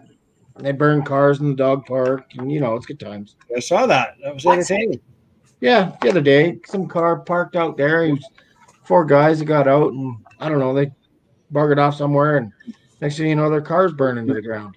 Mom, probably had a LiPo battery in there. Yeah, hearing their tires blow and everything. It was probably a Tesla. I've wondered about those. Yeah, The Teslas don't like the heat, but honestly, Texas and Arizona, and this is fairly common type of heat down there, right? So, yeah. So Okay, guys. Gord Congratulations needs to again, practice, Tristan. Yeah, Tristan. I'm looking forward to Monday. I want to see you run this thing for the first time. Monday. I am going to cry a little when you scratch it. Nah. All right, no. see you. Later. So yeah, that is pretty much the gist of it. So we're going to race on Tuesdays. We're still hammering down a set location, but it's looking like we're hoping Village Green is going to work with us here. So I've got my inside man working on that. And if not, might be able to find another lot somewhere else. Not a big issue. There's Cal Place. We could always hit them up. I mean, generally, we just need a parking lot. Yeah, nothing special. Just something that's decent pavement with not many cracks. Yeah. Oh, Okay, so hours for the weekend. So long weekend coming up ish, July 1st. So Thursday, July 1st, we are open. The store will be open Thursday and Friday. Saturday, Sunday, and Monday, we are closed. We are, Tim and Ryan would both like to have a 3-day weekend. So we're giving them 3-day weekends. They're taking 3-day weekends and they're going to go off and do their summery things and come back looking like lobsters and all that kind of stuff. So I'll post up the hours later on tonight just so everybody knows. But as it sits right now, Thursday we are open. So just because it's July 1st does not mean we're closed. We are open. So buy your Thursday, stuff. Friday, come buy your stuff. We have kick-ass air conditioning. It works awesome. There's 2 air conditioners in our store. They blast cold air. It's actually like when you walk in, you can actually feel your nerves get hard. So you're like, okay, this is great. I love it in here. It's cold. Then you don't want to leave. Then you walk outside and you're like, oh, why did I ever step outside again? And it's, yeah.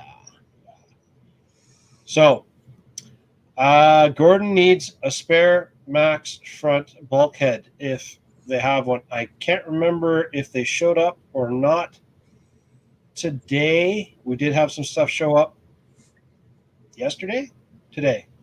One of these days they showed up. There was some stuff that showed. So we will go through that stuff later. Or there was something that's backordered from the Max. Tim says nope. No, it didn't. Okay. So we can figure something out. I'm sure we'll find something. We got until the 8th to do it. Gives us a week to find you something.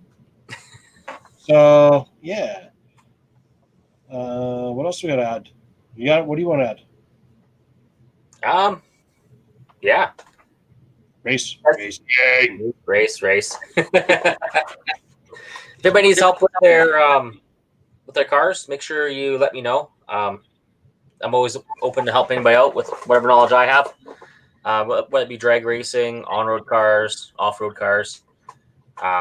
Definitely can always hit some comments up and get your questions to me. Yeah, hopefully we'll get space lined up for what's a little bit cooler out, maybe. Not this 44 plus in the parking lot. Yeah, we were sitting there on Monday night. We were sitting there sweating. Dude, you showed up late. You weren't there when I was setting everything up. I know. And I showed up and I was dripping. Yeah. After everything's set up, then the sun decided to go behind the trees. It was nice and shaded, which was great. Yeah. I'm waiting for some parts to come in for my drag car. I found out I put the the lay down transmission in my car. Yeah. Not as much traction as the stand up. Really? Yeah. I could really feel the traction coming off it. Interesting. Especially when it started to cool off a bit. Traction dumped out, and me and Michael were racing. We both lost traction. Yeah. Michael is from Kelowna, and runs the what is it, 250, Kelowna 250? Yeah, Kelowna 250 drag racing. Yeah, so he runs their Facebook group down there for drag racing. They're trying to get more people on board and get coming out. So, and they're doing theirs on Wednesday nights. So they're actually racing right now. Right now. So if you guys are closer to Kelowna and you're looking to race and you want somewhere to go, hit those guys up. They're always looking for more people. Rules are a little different than ours. Try not to vary too far. But those guys want to build really, really fast cars, and we're trying to keep things down a little tamer so that more people can get in and be competitive. So yeah, that's another thing too. I'm gonna be looking at for next year for some rules. We kind of made a class for the Traxxas funny cars, right? But now we're not getting any of those out. So we might look at tweaking our rules for next year. We'll get everybody's input in before we decide to make a decision on that. But yeah, slight changes. Yep. Yeah, I mean, there's been a lot of talk online and stuff. A lot of places are running a 13.5 class. I don't know if it's really something we want to look at. We are going to do a brushed motor group of cars, and they are going to be Slashes or Bandits that have all been set up with the stock Traxxas motor. Everything on them is going to be bone stock, exactly the same, so that if you and a friend have never run drag racing and you want to come out, throw $5 down, you guys can do some hits with these cars. They're not going to be as fast as the big guys, so you don't have to worry about smacking them off, flipping them over all the time, but you'll at least get your drag race one-on-one against somebody else. We won't put you up against the brushless cars, but No. hope to have 4 to 6 of those set up. They will all run the same bodies, same chassis, same tires, so that they're basically, you're racing one on your heads up. You're racing each other. You're not racing a car. Yeah. So we'll have that set up here before the end of the year. I think we're going to have that happening. That'd be good. If not, we'll get that going for next year for sure. Try to get more people into it. Also, might do a couple other things too. With just stay tuned. So some little changes are going to happen for next year for sure. But yeah, I think our biggest thing that we do differently than Kelowna is pro mods. That was our 3 class, was a pro mod class. So that's why we had that separated out. So that's one big difference there. And they also use tire saws down there.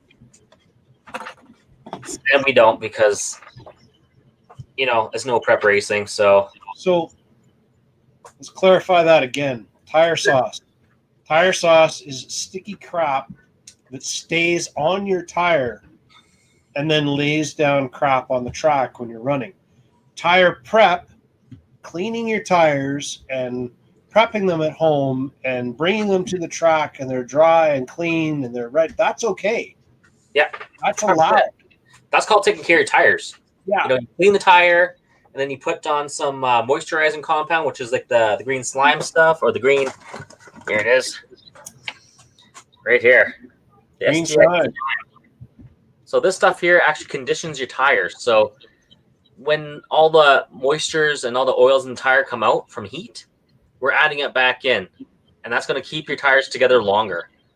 From running without it, because I tried, the first year, that was, 2 years ago now? I didn't run any, and my tires were starting to crack by the end of the season. Right. Because all that moisture's come out.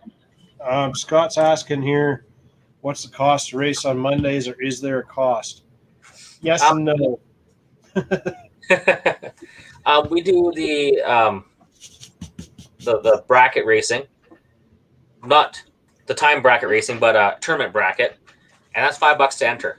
So $2 goes towards the night winner, $1 goes towards the season points winner, because it's a points race, and then $2 goes towards the year-end prizes. And to get entered into the prizes is how many times you show up for racing. You get 1 entry.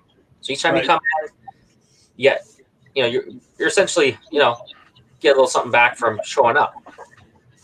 I'm thinking about when I say yes and no, if you win, it didn't cost you anything. You won all the money. I might even tweak that a little bit for next year as well. I'm thinking of doing a random draw. Okay.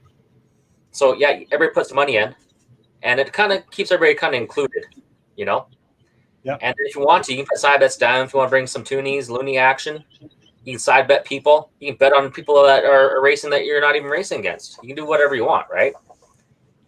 Right. So you think somebody's faster or slower or whatever, you can bet on. It's not always about the who's at the top, who's fastest, right? You can who's mid level, who's the 2 slow guys going at it. Yeah, absolutely. And then we also have our list race that we do. Our list race. There's no buy-in to that either, right? No, there isn't. That's more for bragging rights for the night. So after we do our bracket race, and that kind of does the payout, we do the list race. And to get on the list, you got to start from the bottom. You got to race off to get on the list. and then you can go up, and we do 4 runs. So if you miss a week, you're going to lose 4 spots. You miss 2 weeks, you're off the list. You got to start from the bottom again. I'm gonna post this up here for you to see. Also, I'm going to fix the light too, because when we do the list race, we're supposed to do usually the light counts down, orange, orange, orange, green. It's going to be instant green. You're not going to see the orange lights at all. I keep forgetting to fix that for the list race. The list, Because you're especially actually like an arm drop style race, right? yeah, because you're not actually you're not anticipating the light like you do in the race bracket. So Right. you're actually reacting to the light when it goes off. Because sometimes, depending on how long it takes to the stage, that thing can come on quick. Like a couple times, You got But- burned on Monday. next thing you know, before you can even stand up, it's green. Yeah, you got burned on Monday. I remember that. Yeah, I did. I was like, oh my god, I'm standing up. Oh god, hit the gas. So this is a Buggy Era, a box around here that has the name on it so I can read it. It's the fat box version of the Euro truck class. So this is it's like a Freightliner truck basically. And this is Tim's truck. He just finished building it up and getting it ready. So that is one more entry for the Euro truck class. We have Stefan. He got in. He hasn't. I haven't seen his yet. Yeah, no doubt. You're never going to miss that truck on the track. So we've got the Euro trucks are going to be by far probably the biggest class when it comes to racing right now when we get started. And just so you guys know, the truck that I was running, which I know wasn't doing that good, mostly because I blew my tires off a long time ago and I wasn't going to run it anymore. So I swapped it up to actually on-road tires, which were not legal according to the rules, but wanted another truck out there on the track. My truck has been out there for 5 years. Kelly from Whitecourt knows that truck because I've raced Kelly with that truck. So that truck's been around and it still will hang on the back stretch. The only reason I wasn't keeping up with the guys is because I was running on-road tires and they were running the full-size Euro truck tires, so they had a little bit larger diameter. But everywhere else, I could hang with them. The same truck, it's the same chassis. Mine's 5 years old. So you can hand it down to your kids as long as they don't decapitate it. We did have a decapitation of the body. Yeah, screwed in, yep. The little screws. Duct tape works. Ish. Well, mine was kind of held together with duct tape. They take a beating. I gotta say, They do. those things take a beating, and the only thing that breaks on them is the rims from hitting stuff. So if you don't hit things, your truck will be fine. Bounce off the boards quite a bit, you're gonna end up busting a rim. If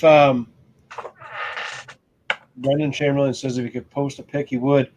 You can send it to Make My Fun right to our pages, and then I can post it up for you.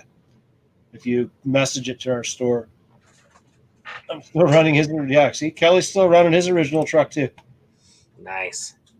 Plus a Fox body. Yeah. So the thing, I might change my body up because mine's getting pretty old and beaten. I might hand mine down to the kids and build another one. Just so that there's some more cars out there. But it's going to be a fun class. Running it outdoors is actually, if the temperature is not disgustingly hot, which it's not going to be like that all year, it's actually pretty damn nice. It's refreshing to be outside and running instead of clogged up in air conditioning or heating or whatever system we're inhaling. So Gord wants to know what grinds my gears. I have to think about what grinds my gears because there was a couple things that got me today. In RC or just in general? In RC, what grinds your gears? Hmm. Hold on. This is what grinds my gears. What grinds my gears? Okay. My cat. So what grinds my gears is RTR kits that aren't RTR. You buy the kit, it says RTR. Oh, but you need batteries. Oh, but you need this. I think they should just get rid of that all this RTR stuff and don't call it RTR. Call it almost ready to run. Or don't even include batteries at all, because I know like shipping to Canada, you might not be able to ship them, dangerous good. But pick one and go with it. Don't call it RTR when it's not RTR. Rawr. It's ARTR. ARTR. And if you don't want to include batteries, that is fine. Just don't do it. Okay, my turn. You know what grinds my gears? Releasing stuff that you guys can't get to market. Traxxas, stop. Stop it. So they released the Slash. The Broncos are already in the warehouse. Guess what else is about to? I just got a notification that it's in the warehouse. Those new Fast 5 Vortex. The little coupe and the pickup truck. Those are landing before the Slashes.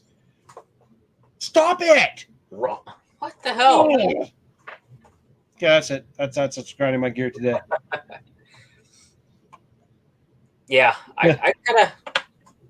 Another thing that grinds my gears is they put out these bodies for racing, anyways. They put out like such a small run of these bodies, and everybody has to have one. So the few top fast guys get them because they're sponsored, and they get them. It's cool. And before you can get that next order in, the next run of bodies, they come up with something else. So now you got all these bodies. Like I know in the warehouse in Vancouver, they have some body. They got tons of stock of bodies of these old bodies. They were good for about 10 minutes until they made the new fastest body or new better handling body. Yeah. So they don't even give anybody a chance to sell these bodies. So now, to cover the cost of those bodies that are already there, the price keeps increasing. Little bit. And I believe that's to cover the cost of these bodies that nobody wants now. Now they're sitting in the warehouse, and they got to try to recover the cost somehow. But that was before we had a Ryan.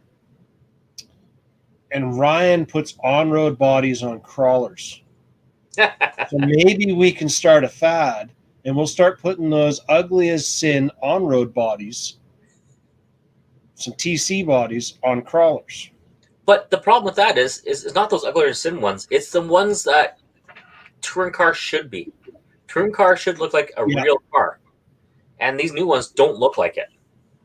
So they got some cool, like the Mazda Speed 6. They have a couple of them. An Alfa Romeo, which is pretty cool because if you're a car enthusiast, these are touring cars. The real deal. Yeah. Actual cars that look like cars. I know. Yeah. Amazing.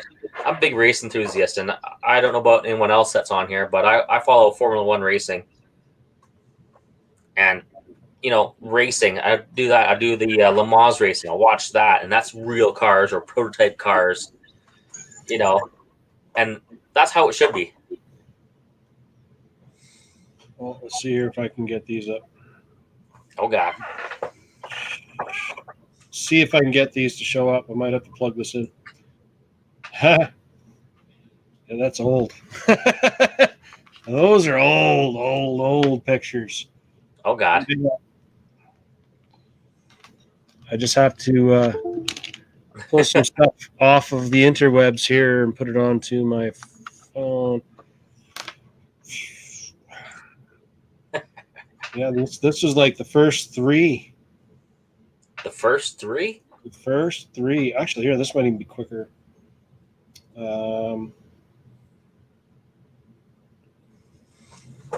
does anybody else on here watching? Do they watch racing at all? Car enthusiast at all? Hey, speaking of watching racing, who watches NASCAR? Because Arma sponsored a car last week. They did. They did. Huh. I can't remember what the name of the car was, but they did sponsor a car. Hold on a second. I got to go fast and turn left. Hey, I used to turn left. It was fun Until it's not. until it's not. Yeah. It's probably like that sport like baseball, where it's more fun doing it than watching it. Or golf. Actually, no, I can't even do golf. I could throw my club further than I could hit the ball. I kind of suck that way. Okay, Brendan sent it on Facebook. I'm just going to try and dig up this picture now. Let's see if it saves. This is the tricky part. I'm seriously contemplating getting a different phone than an Apple. But Recommend it. yeah, but the problem is all my stuff, my whole family is all linked with Apple stuff. Well, great. Now that they can quit bugging you. True. They could quit bugging me. Okay, I now would call those things iToys. got to find it. These are old pictures. I can't believe you actually still had one of these, Kelly. It's amazing. Let's see here. Blink, blink, blink, blink.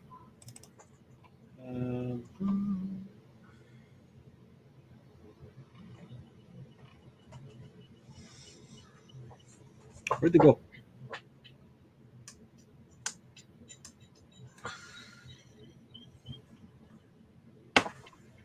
They're not there anymore. Where'd they go? Lost them. I lost them. It's the uncompatibility with iPhone with anything else. Yeah, I have an idea. You're gonna send them to yourself?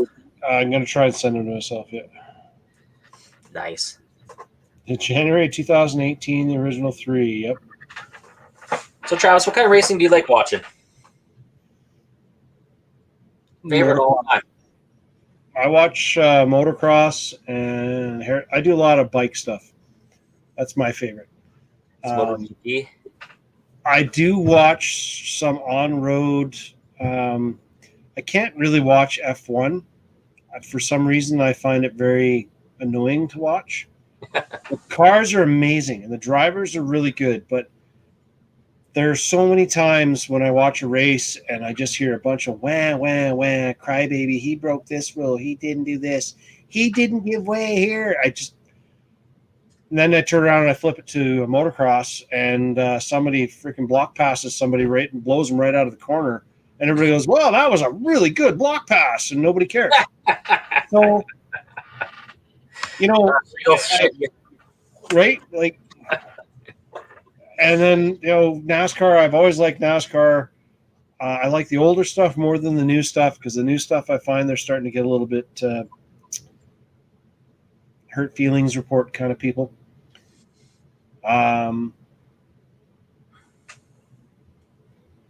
Brendan, you have a mint Marui Big Bear? Mm-hmm. Mm-hmm. You know what grinds my gears? It's people with this hard on for vintage cars. There's a reason why they got new ones. Advanced technology. Let it go. Give it up, man. Give it up. Yeah. You're no fun. Yeah, then you're going to take it and put it on your shelf. God. No, I'm not. All right. We'll see you Monday with your new car action. I don't know. Why can't I get Congratulations for the big win. I was kind of hoping I was going to win it for some odd reason, but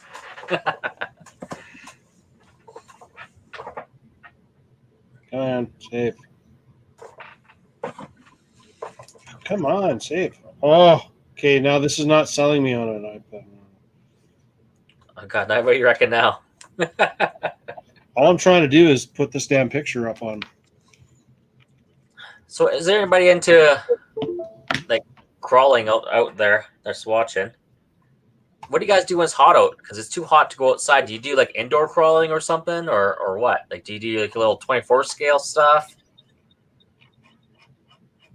Who? The crawler guys? Yeah. Like, what do they do? No, the crawler guys are really, really, really big up into the whole. A lot of guys are really liking the SCX 24s lately.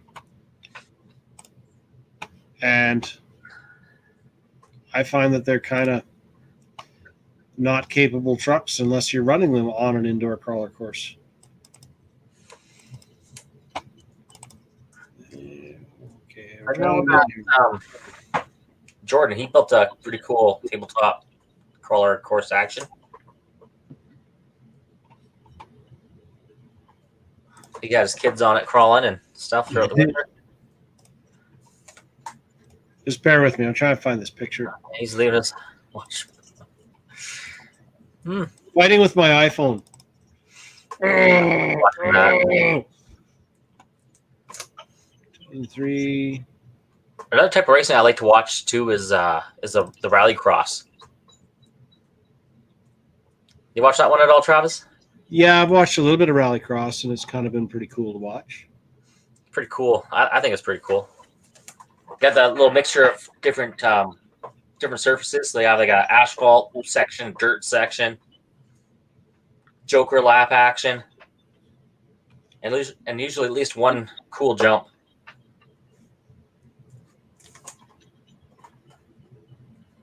Let's do this. I'm Okay. totally going to go off the rails here on this one.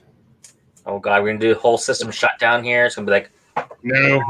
red alert, shut down. I'm just going to do this. Uh-oh.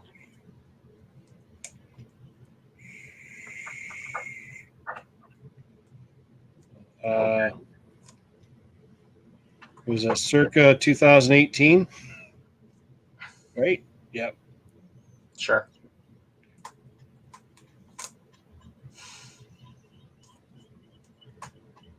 All right. Okay.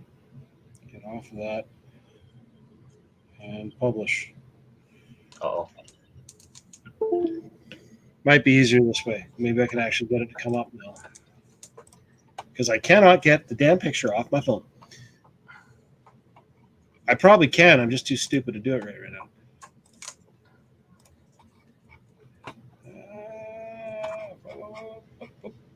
Boom.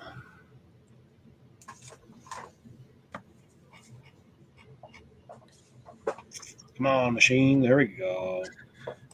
So,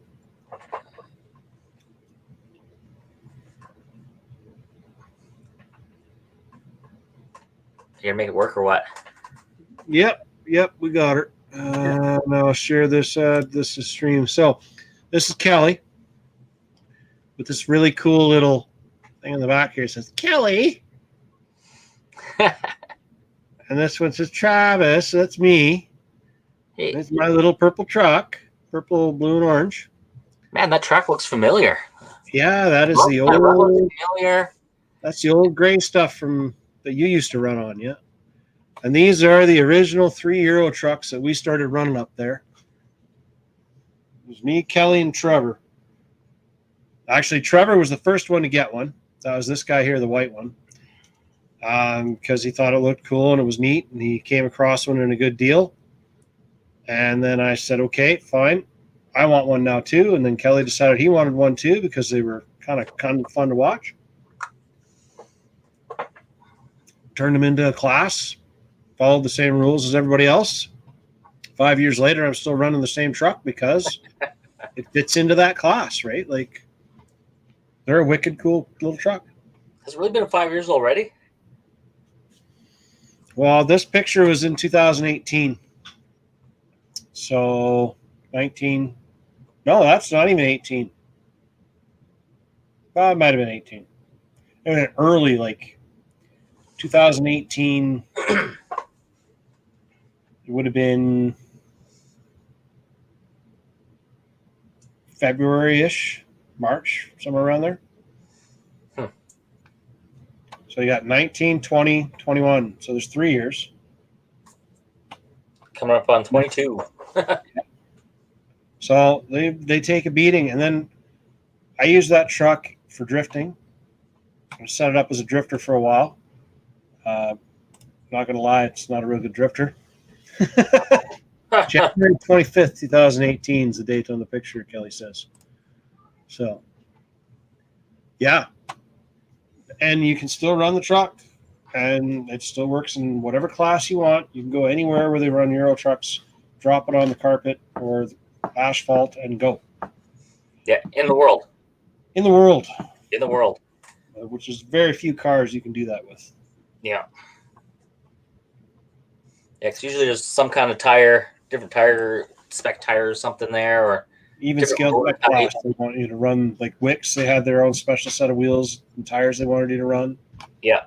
All those guys. But that thing there, it's like, yeah, bring it. Bring Yeah, right? it, run it. I always think it'd be kind of cool to go to another country and run RC action. Not just, North America. Yeah. Yeah, like I'd like to go to Europe. That'd be cool. That would be Anywhere cool. in Europe. Yeah, actually for Europe, they actually have, for touring cars or any kind of racing they do, they have like a dry car and a wet car. So they have one that's all set up for the wet. It's all waterproofed. It's all, Because it rains that much. yeah, exactly, because it rains that much. And I'm quite surprised that people in Vancouver, they don't have wet cars set up because they run and they get rained out quite a bit. And it's like, well, won't you just adapt like the UK people? And because they're like, yeah, it rains here all the time. There's another new thing here I was going to show you guys. I might as well show you real quick. Horizon Hobby came out with a tugboat. Tugboat. Yeah, a tugboat. So if anybody has a pool or a very big bathtub, No, it's quite a large tugboat. Now, can I? Here, I'll show you guys the picture real quick here. So this is the tugboat. It's 30 inches long.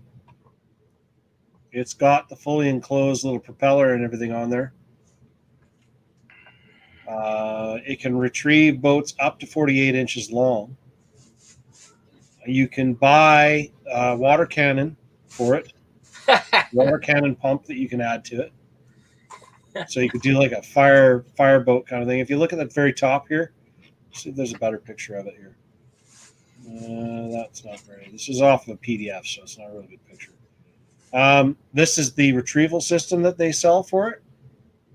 So it attaches to the front, and then you've got just this little cradle, so you can go out and rescue your other boats. that's cool. It weighs 10 pounds. It's a 3-blade prop. 10 pounds? 10 pounds. There's a picture of it right there at the bottom. Rescuing Miss Geico. So yeah, that's a new one they just released. It's kind of a cool little boat. So if you got yourself a boat and you're sick of swimming for it, or you want to run it in the wintertime, you need one of these then. Yep. Sweet. And it's a 700 brush motor, so that's pretty much close to the old brush motors that they used to throw in Summits and Traxxas, Revos and stuff like that. The old electric brush motors, the 775s. The Emax. Pretty close to that size. That's pretty cool. Yeah, it's removal retrieval skill, 60 amp ESC, high torque servo. Don't really need that. Comes with a boat stand, and it has lighting. Cool. So I wonder if you could set that thing up for some fishing. For some what? Some fishing. Some boat fishing. Let's see. How many guys you guys? So Kelly sent me a picture of December. Holy. 1, 2, 3, 4, 5, 6, 7. Okay, 2 seconds here. Got all the Euro trucks. They have 1, 2, 3, 4, 5, 6, 7. They have 8 trucks in their class, and that's in Whitecourt. Nice. Where we were lucky to get 8 people sometimes. So if everybody gets on board, it makes it a lot nicer. Oh yeah, 100%. It's such a fun class, like that Euro truck. Door-to-door action. I can't say it enough. Like it's probably one of the most fun ones to watch. Yeah, absolutely. Absolutely. No. Send this to myself.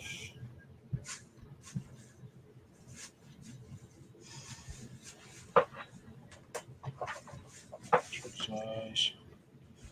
Okay, we'll just wait for that to go through the interwebs here.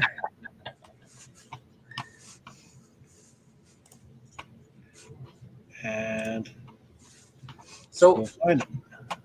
I'll pull that off for you there. So how big is that boat? You said 30 inches, or is that what it can retrieve up to? 30. 30 inches long. It can retrieve up to 48 inch long. That's a hefty sized boat. Yeah, right? Well, that's like, it's like Fish Stories. Is this big?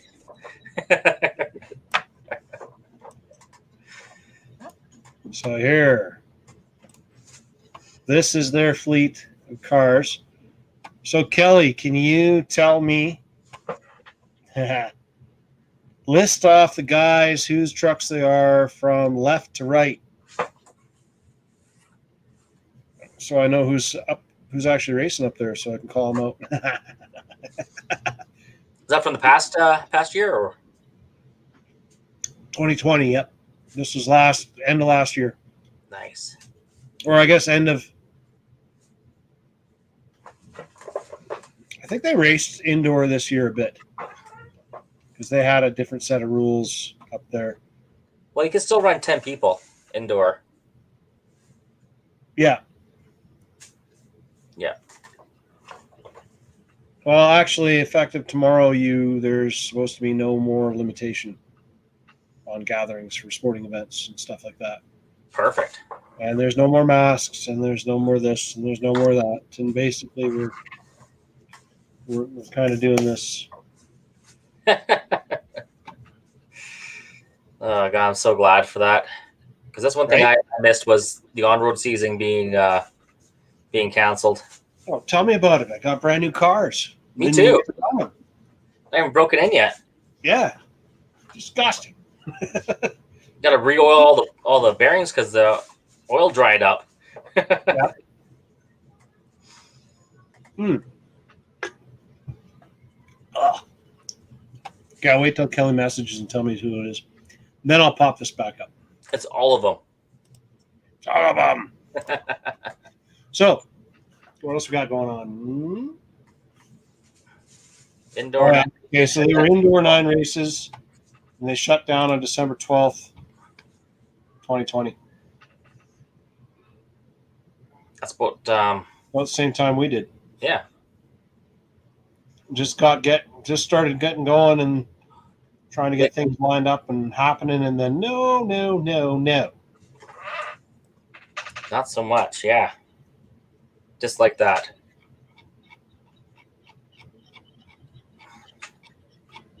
Trying to see if there's any new, cool, shiny products from anybody here. Well, I'm kind of disappointed with all that new shiny products because, you see it, they wait and wait and wait and wait.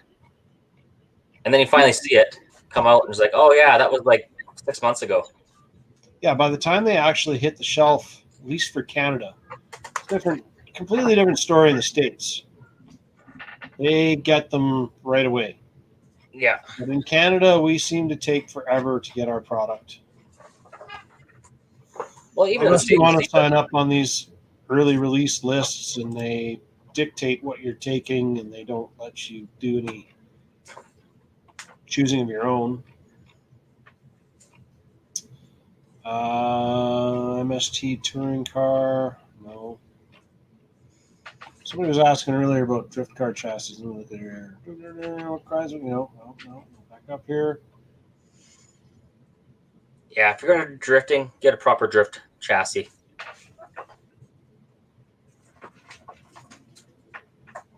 I just got to scroll up through the messages here.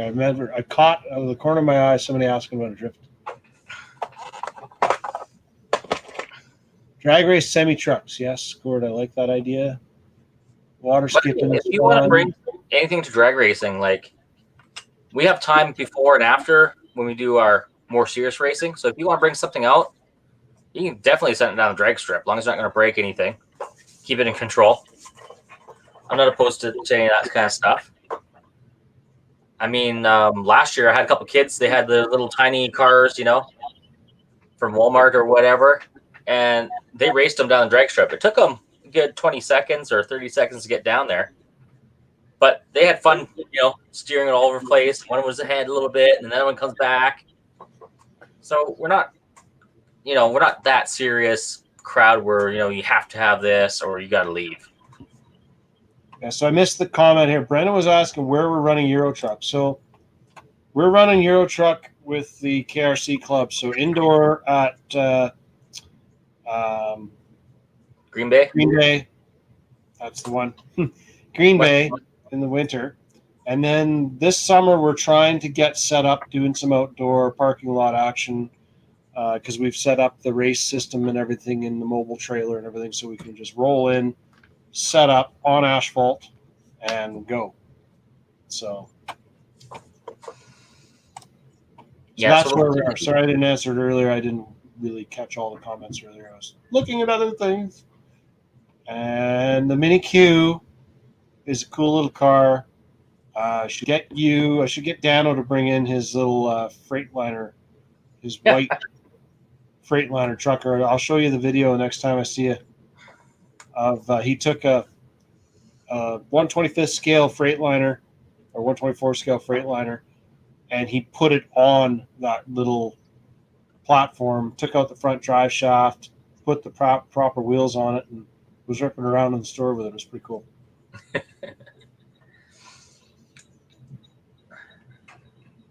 There's actually a group started for the mini stuff for racing as well. In Kelowna? And no, it's actually Vernon. So it's like Mini Vernon Club. I think I that's Chad, and he's got a track, a mini Z track, and he's gonna probably look at doing that in the near future. Vernon, what was it called? Mini Car Club Vernon or something? Mini RC Club Vernon, BC.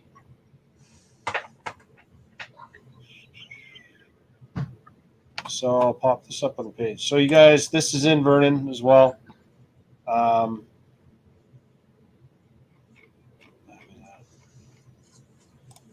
So this is Mini RC Club Vernon, BC. There's only 22 members right now because we haven't really had a lot of people.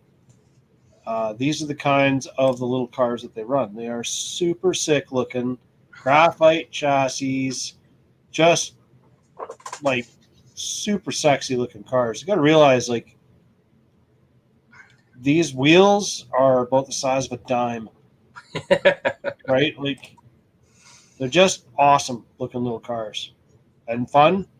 If they're set up right and you're on the right surface, they're pretty zippy little guys. Yeah, so if you guys like the page, if you're into that kind of thing, like the page, build the interest, and as soon as you get enough people interested, racing will be going. I'm just going to put it on the bottom here. Mini RC Club Vernon, BC. So this is the name of it. Mini RC Club Vernon, BC. And I mean, there's all kinds of chassis. There's even some drifter ones. I haven't really gone real crazy with the drifter idea. But their bodies are a lot more realistic looking to me. They kind of fit in with the Mini Zs and stuff too. I mean, look at the details in this body. Just even if you take a look at the mold lines and stuff on the hood, the way it's all been lined out. Huh. I want that on my big scale car. 10 scale car. I wish they were that detailed. Yeah. Look, what? This one's even the right color scheme. Yeah. Look at that. It's the orange one. So AMZ Micro, I tried getting some stuff out of them. Not so much. I can get Mini Z stuff all day. These other ones that are all offshoots, they don't seem to put out enough volume to do a distributor kind of setup. So they just they end up not getting them. Oh, here's an F1. So here's an iPhone-sized F1. Way cool. Way cool. Okay, so here's our list. I'll show you guys now. Back to okay, so that is Rental, Leroy, Kelly, Trevor. Oh, Kelly's friend Trevor. Okay. Steve. I'm going to say this gray one here was Justin. Rod. And then we're missing Darnell, Trevor, Jay, Trevor Johnson, Corey, and Joel Newman. So they have, on average, you guys have 9, 10, 11 vehicles, 11 trucks. Way better than us. We need more trucks. We need more trucks. We could get a whole bunch of cars doing this, though. So I'm thinking of possibly grabbing one of those foam carpet sets and setting it up at the store rather than having the indoor crawler course. The indoor crawler course is getting pulled, and a 1/24 scale course will be kind of put into its place, but there's also going to be the Warhammer table and stuff's going to be changed. And then I'm thinking that we got the foam set up for doing the Mini Z type stuff. That would take up way less room in the shop as well. And we could do little races of Mini Zs. Yeah, that'd be cool. But that's not the kind of thing I would ever do during the summer. That's the kind of thing I would only do during the winter. Yeah, because in the wintertime we're not drag racing. We're not for action. Then you get your RC fix another way, and that's going to be through carpet racing. Yeah. We're doing some of that action. So this is his track, I believe. That's Terry Snell's track. So he built that one out of just some floor tiles. He says it's not as good as the Mini Z track that Chad has now. Right. It's not as grippy. But looks good. Yeah, Terry's a phenomenal driver. Like, driving that little car that precise is not easy. But when you have your own track in your garage to practice on a lot, that helps too. That does help. Trigger time is key. That's one thing with racing or any kind of racing you do. It's all about trigger time. How much time do you get, pulling that trigger, steering that wheel? Okay, here, Gord, you wanted another thing that grinds my gears. Another thing that grinds my gears. You're racing on a track with 40 other people, and everything's wrong with the track, and that's the reason why you didn't win. Really? You didn't win because of the track. No, you didn't win because you suck. It's okay to suck. Yeah. Yeah, it's okay to suck. Yeah. Like, that's one thing I do like about racing is that you get to measure against yourself about how good you get, right? If you progress to be any better or any worse. Yeah. It's a measurable amount there, right? There's something to measure. Yep. You don't get that with, I don't know, a lot of other things you do with RC, unless it's racing. That competitive aspect is what makes it. It depends on how you're looking at the RC stuff. Are you looking at it because you want to chill? And if you just want to do it as a casual, relaxing thing on the side, then you're probably fine with doing crawling and going out on a trail run and doing that kind of thing. Not as competitive, more relaxing, more chill. But if you're looking to get that competitive edge, it's got to be some form of racing or something.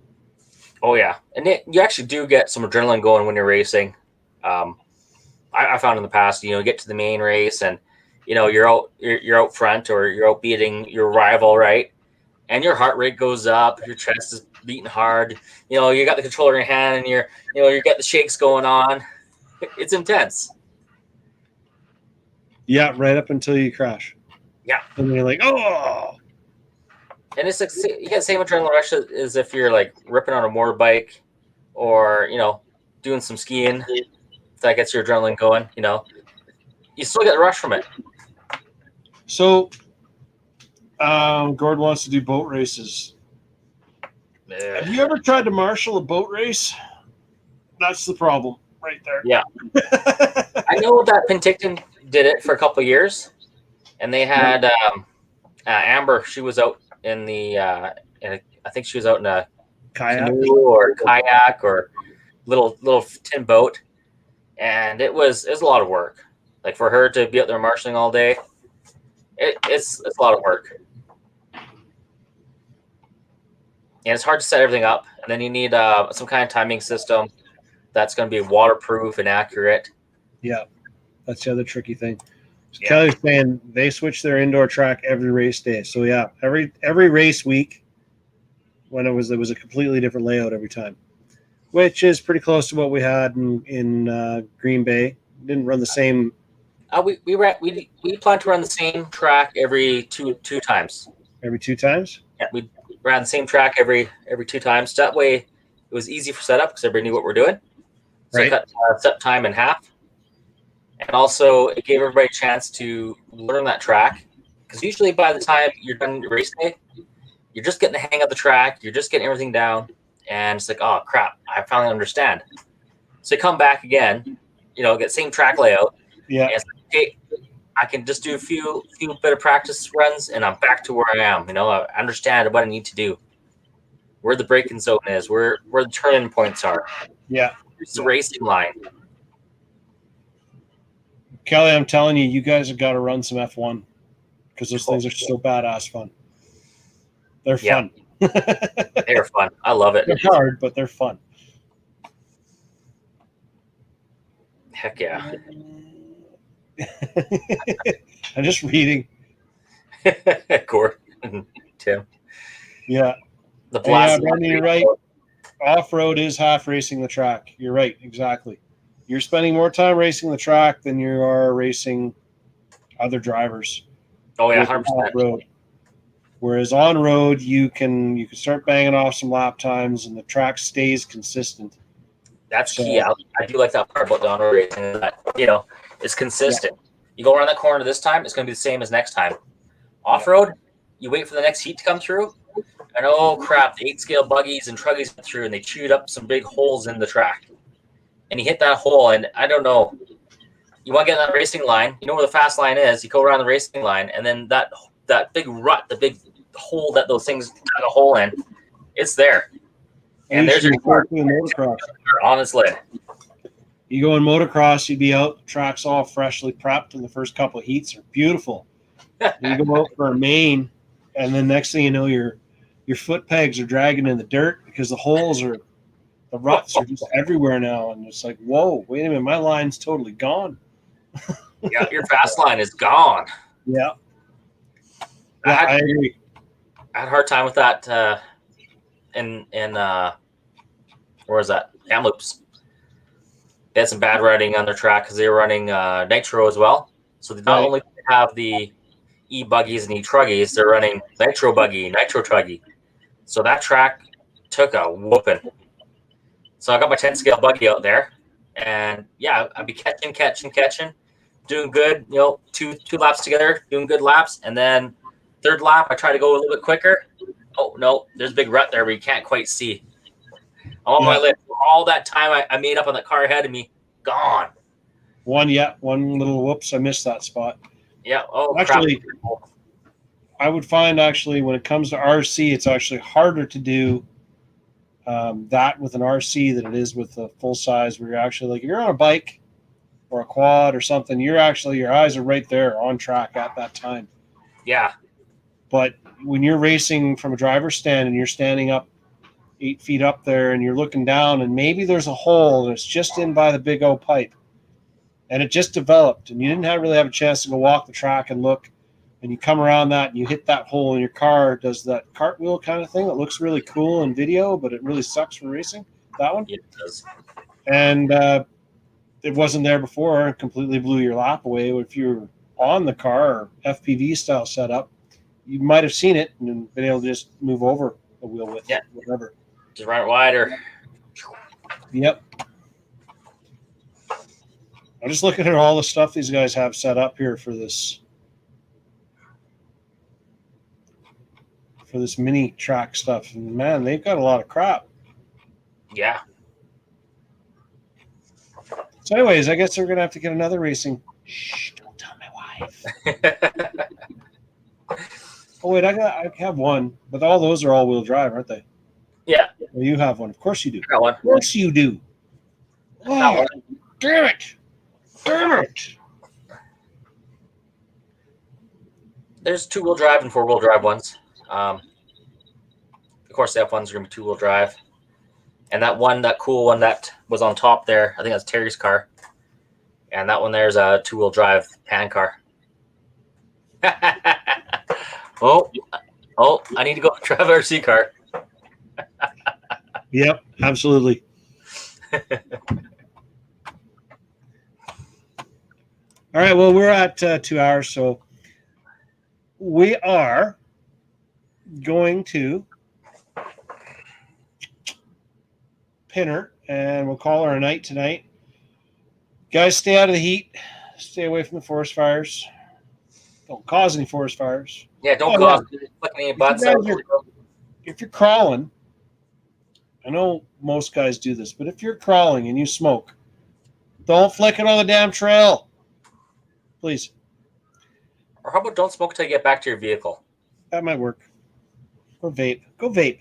Go vape. Actually, vape pens might blow up in your face and then you have another fire happening. Oh, But God, in there, fire. Oh, God, there's no... Kids, don't smoke. yes, don't smoke. Smoking's bad, okay? Smoking's bad. I don't care about your lungs. I care about the environment. So, congratulations, Tristan. Congratulations. Can't wait to see this thing ripping down the track. And so we'll see you on Monday. Or whatever we can work out. We'll try and make sure that we can hook up with you and get there on time. Want to see some test hits and passes with it. Gatorade is good. You're right, Brendan. So for this heat, stay inside, work on your RCs, because that's the best way to stay out of the heat. Or if you're going to go outside and run your RC, just keep an eye on your batteries, because they are going to get hot. Everything's going to get hot a lot quicker than it normally does. And I do have a video. Gatorade also works on RCs. And I will post that video up in the very, very near future, because that one is partially done. So I'll put that one up, and you guys can understand what I'm saying about it. Gatorade's RCs, they don't like it, but it does help them. It will work. And basically stay out of the heat. Enjoy your guys' long weekend. I'm going to try and shoot some videos of some little dinghy boats. I'm going to get that boat from Kevin and go take it up to the lake and try it out. Come out racing on Monday if you've never seen it. It's always, spectators are always welcome. Yeah, and bring whatever you want. Bring whatever you want. Send down the strip. You can send that down afterwards. We got light until midnight there. So after we're done our serious racing, run your other cars down there. Yeah, they close the gates at 10, but you're allowed to stay there after. You just can't have your cars in the parking lot. Not a problem. There's you can park right alongside the road. You just have to literally walk through the gate. It's not that big of a deal. Not big a deal. And the lights stay on until midnight. We've tested this theory because at 12 o'clock exactly, it got dark real fast. So, yeah. Gord says that there's supposed to be lightning coming in tomorrow. It's going to be smoky again, I guess. Yeah. And, so everybody have fun. Chill. Thanks for tuning in. And we will see you next week. I probably won't be so exhausted from heat, and I'll have more cool things to show you. See you later, Scott. Catch you next week. Happy Canada Day. See you guys trackside.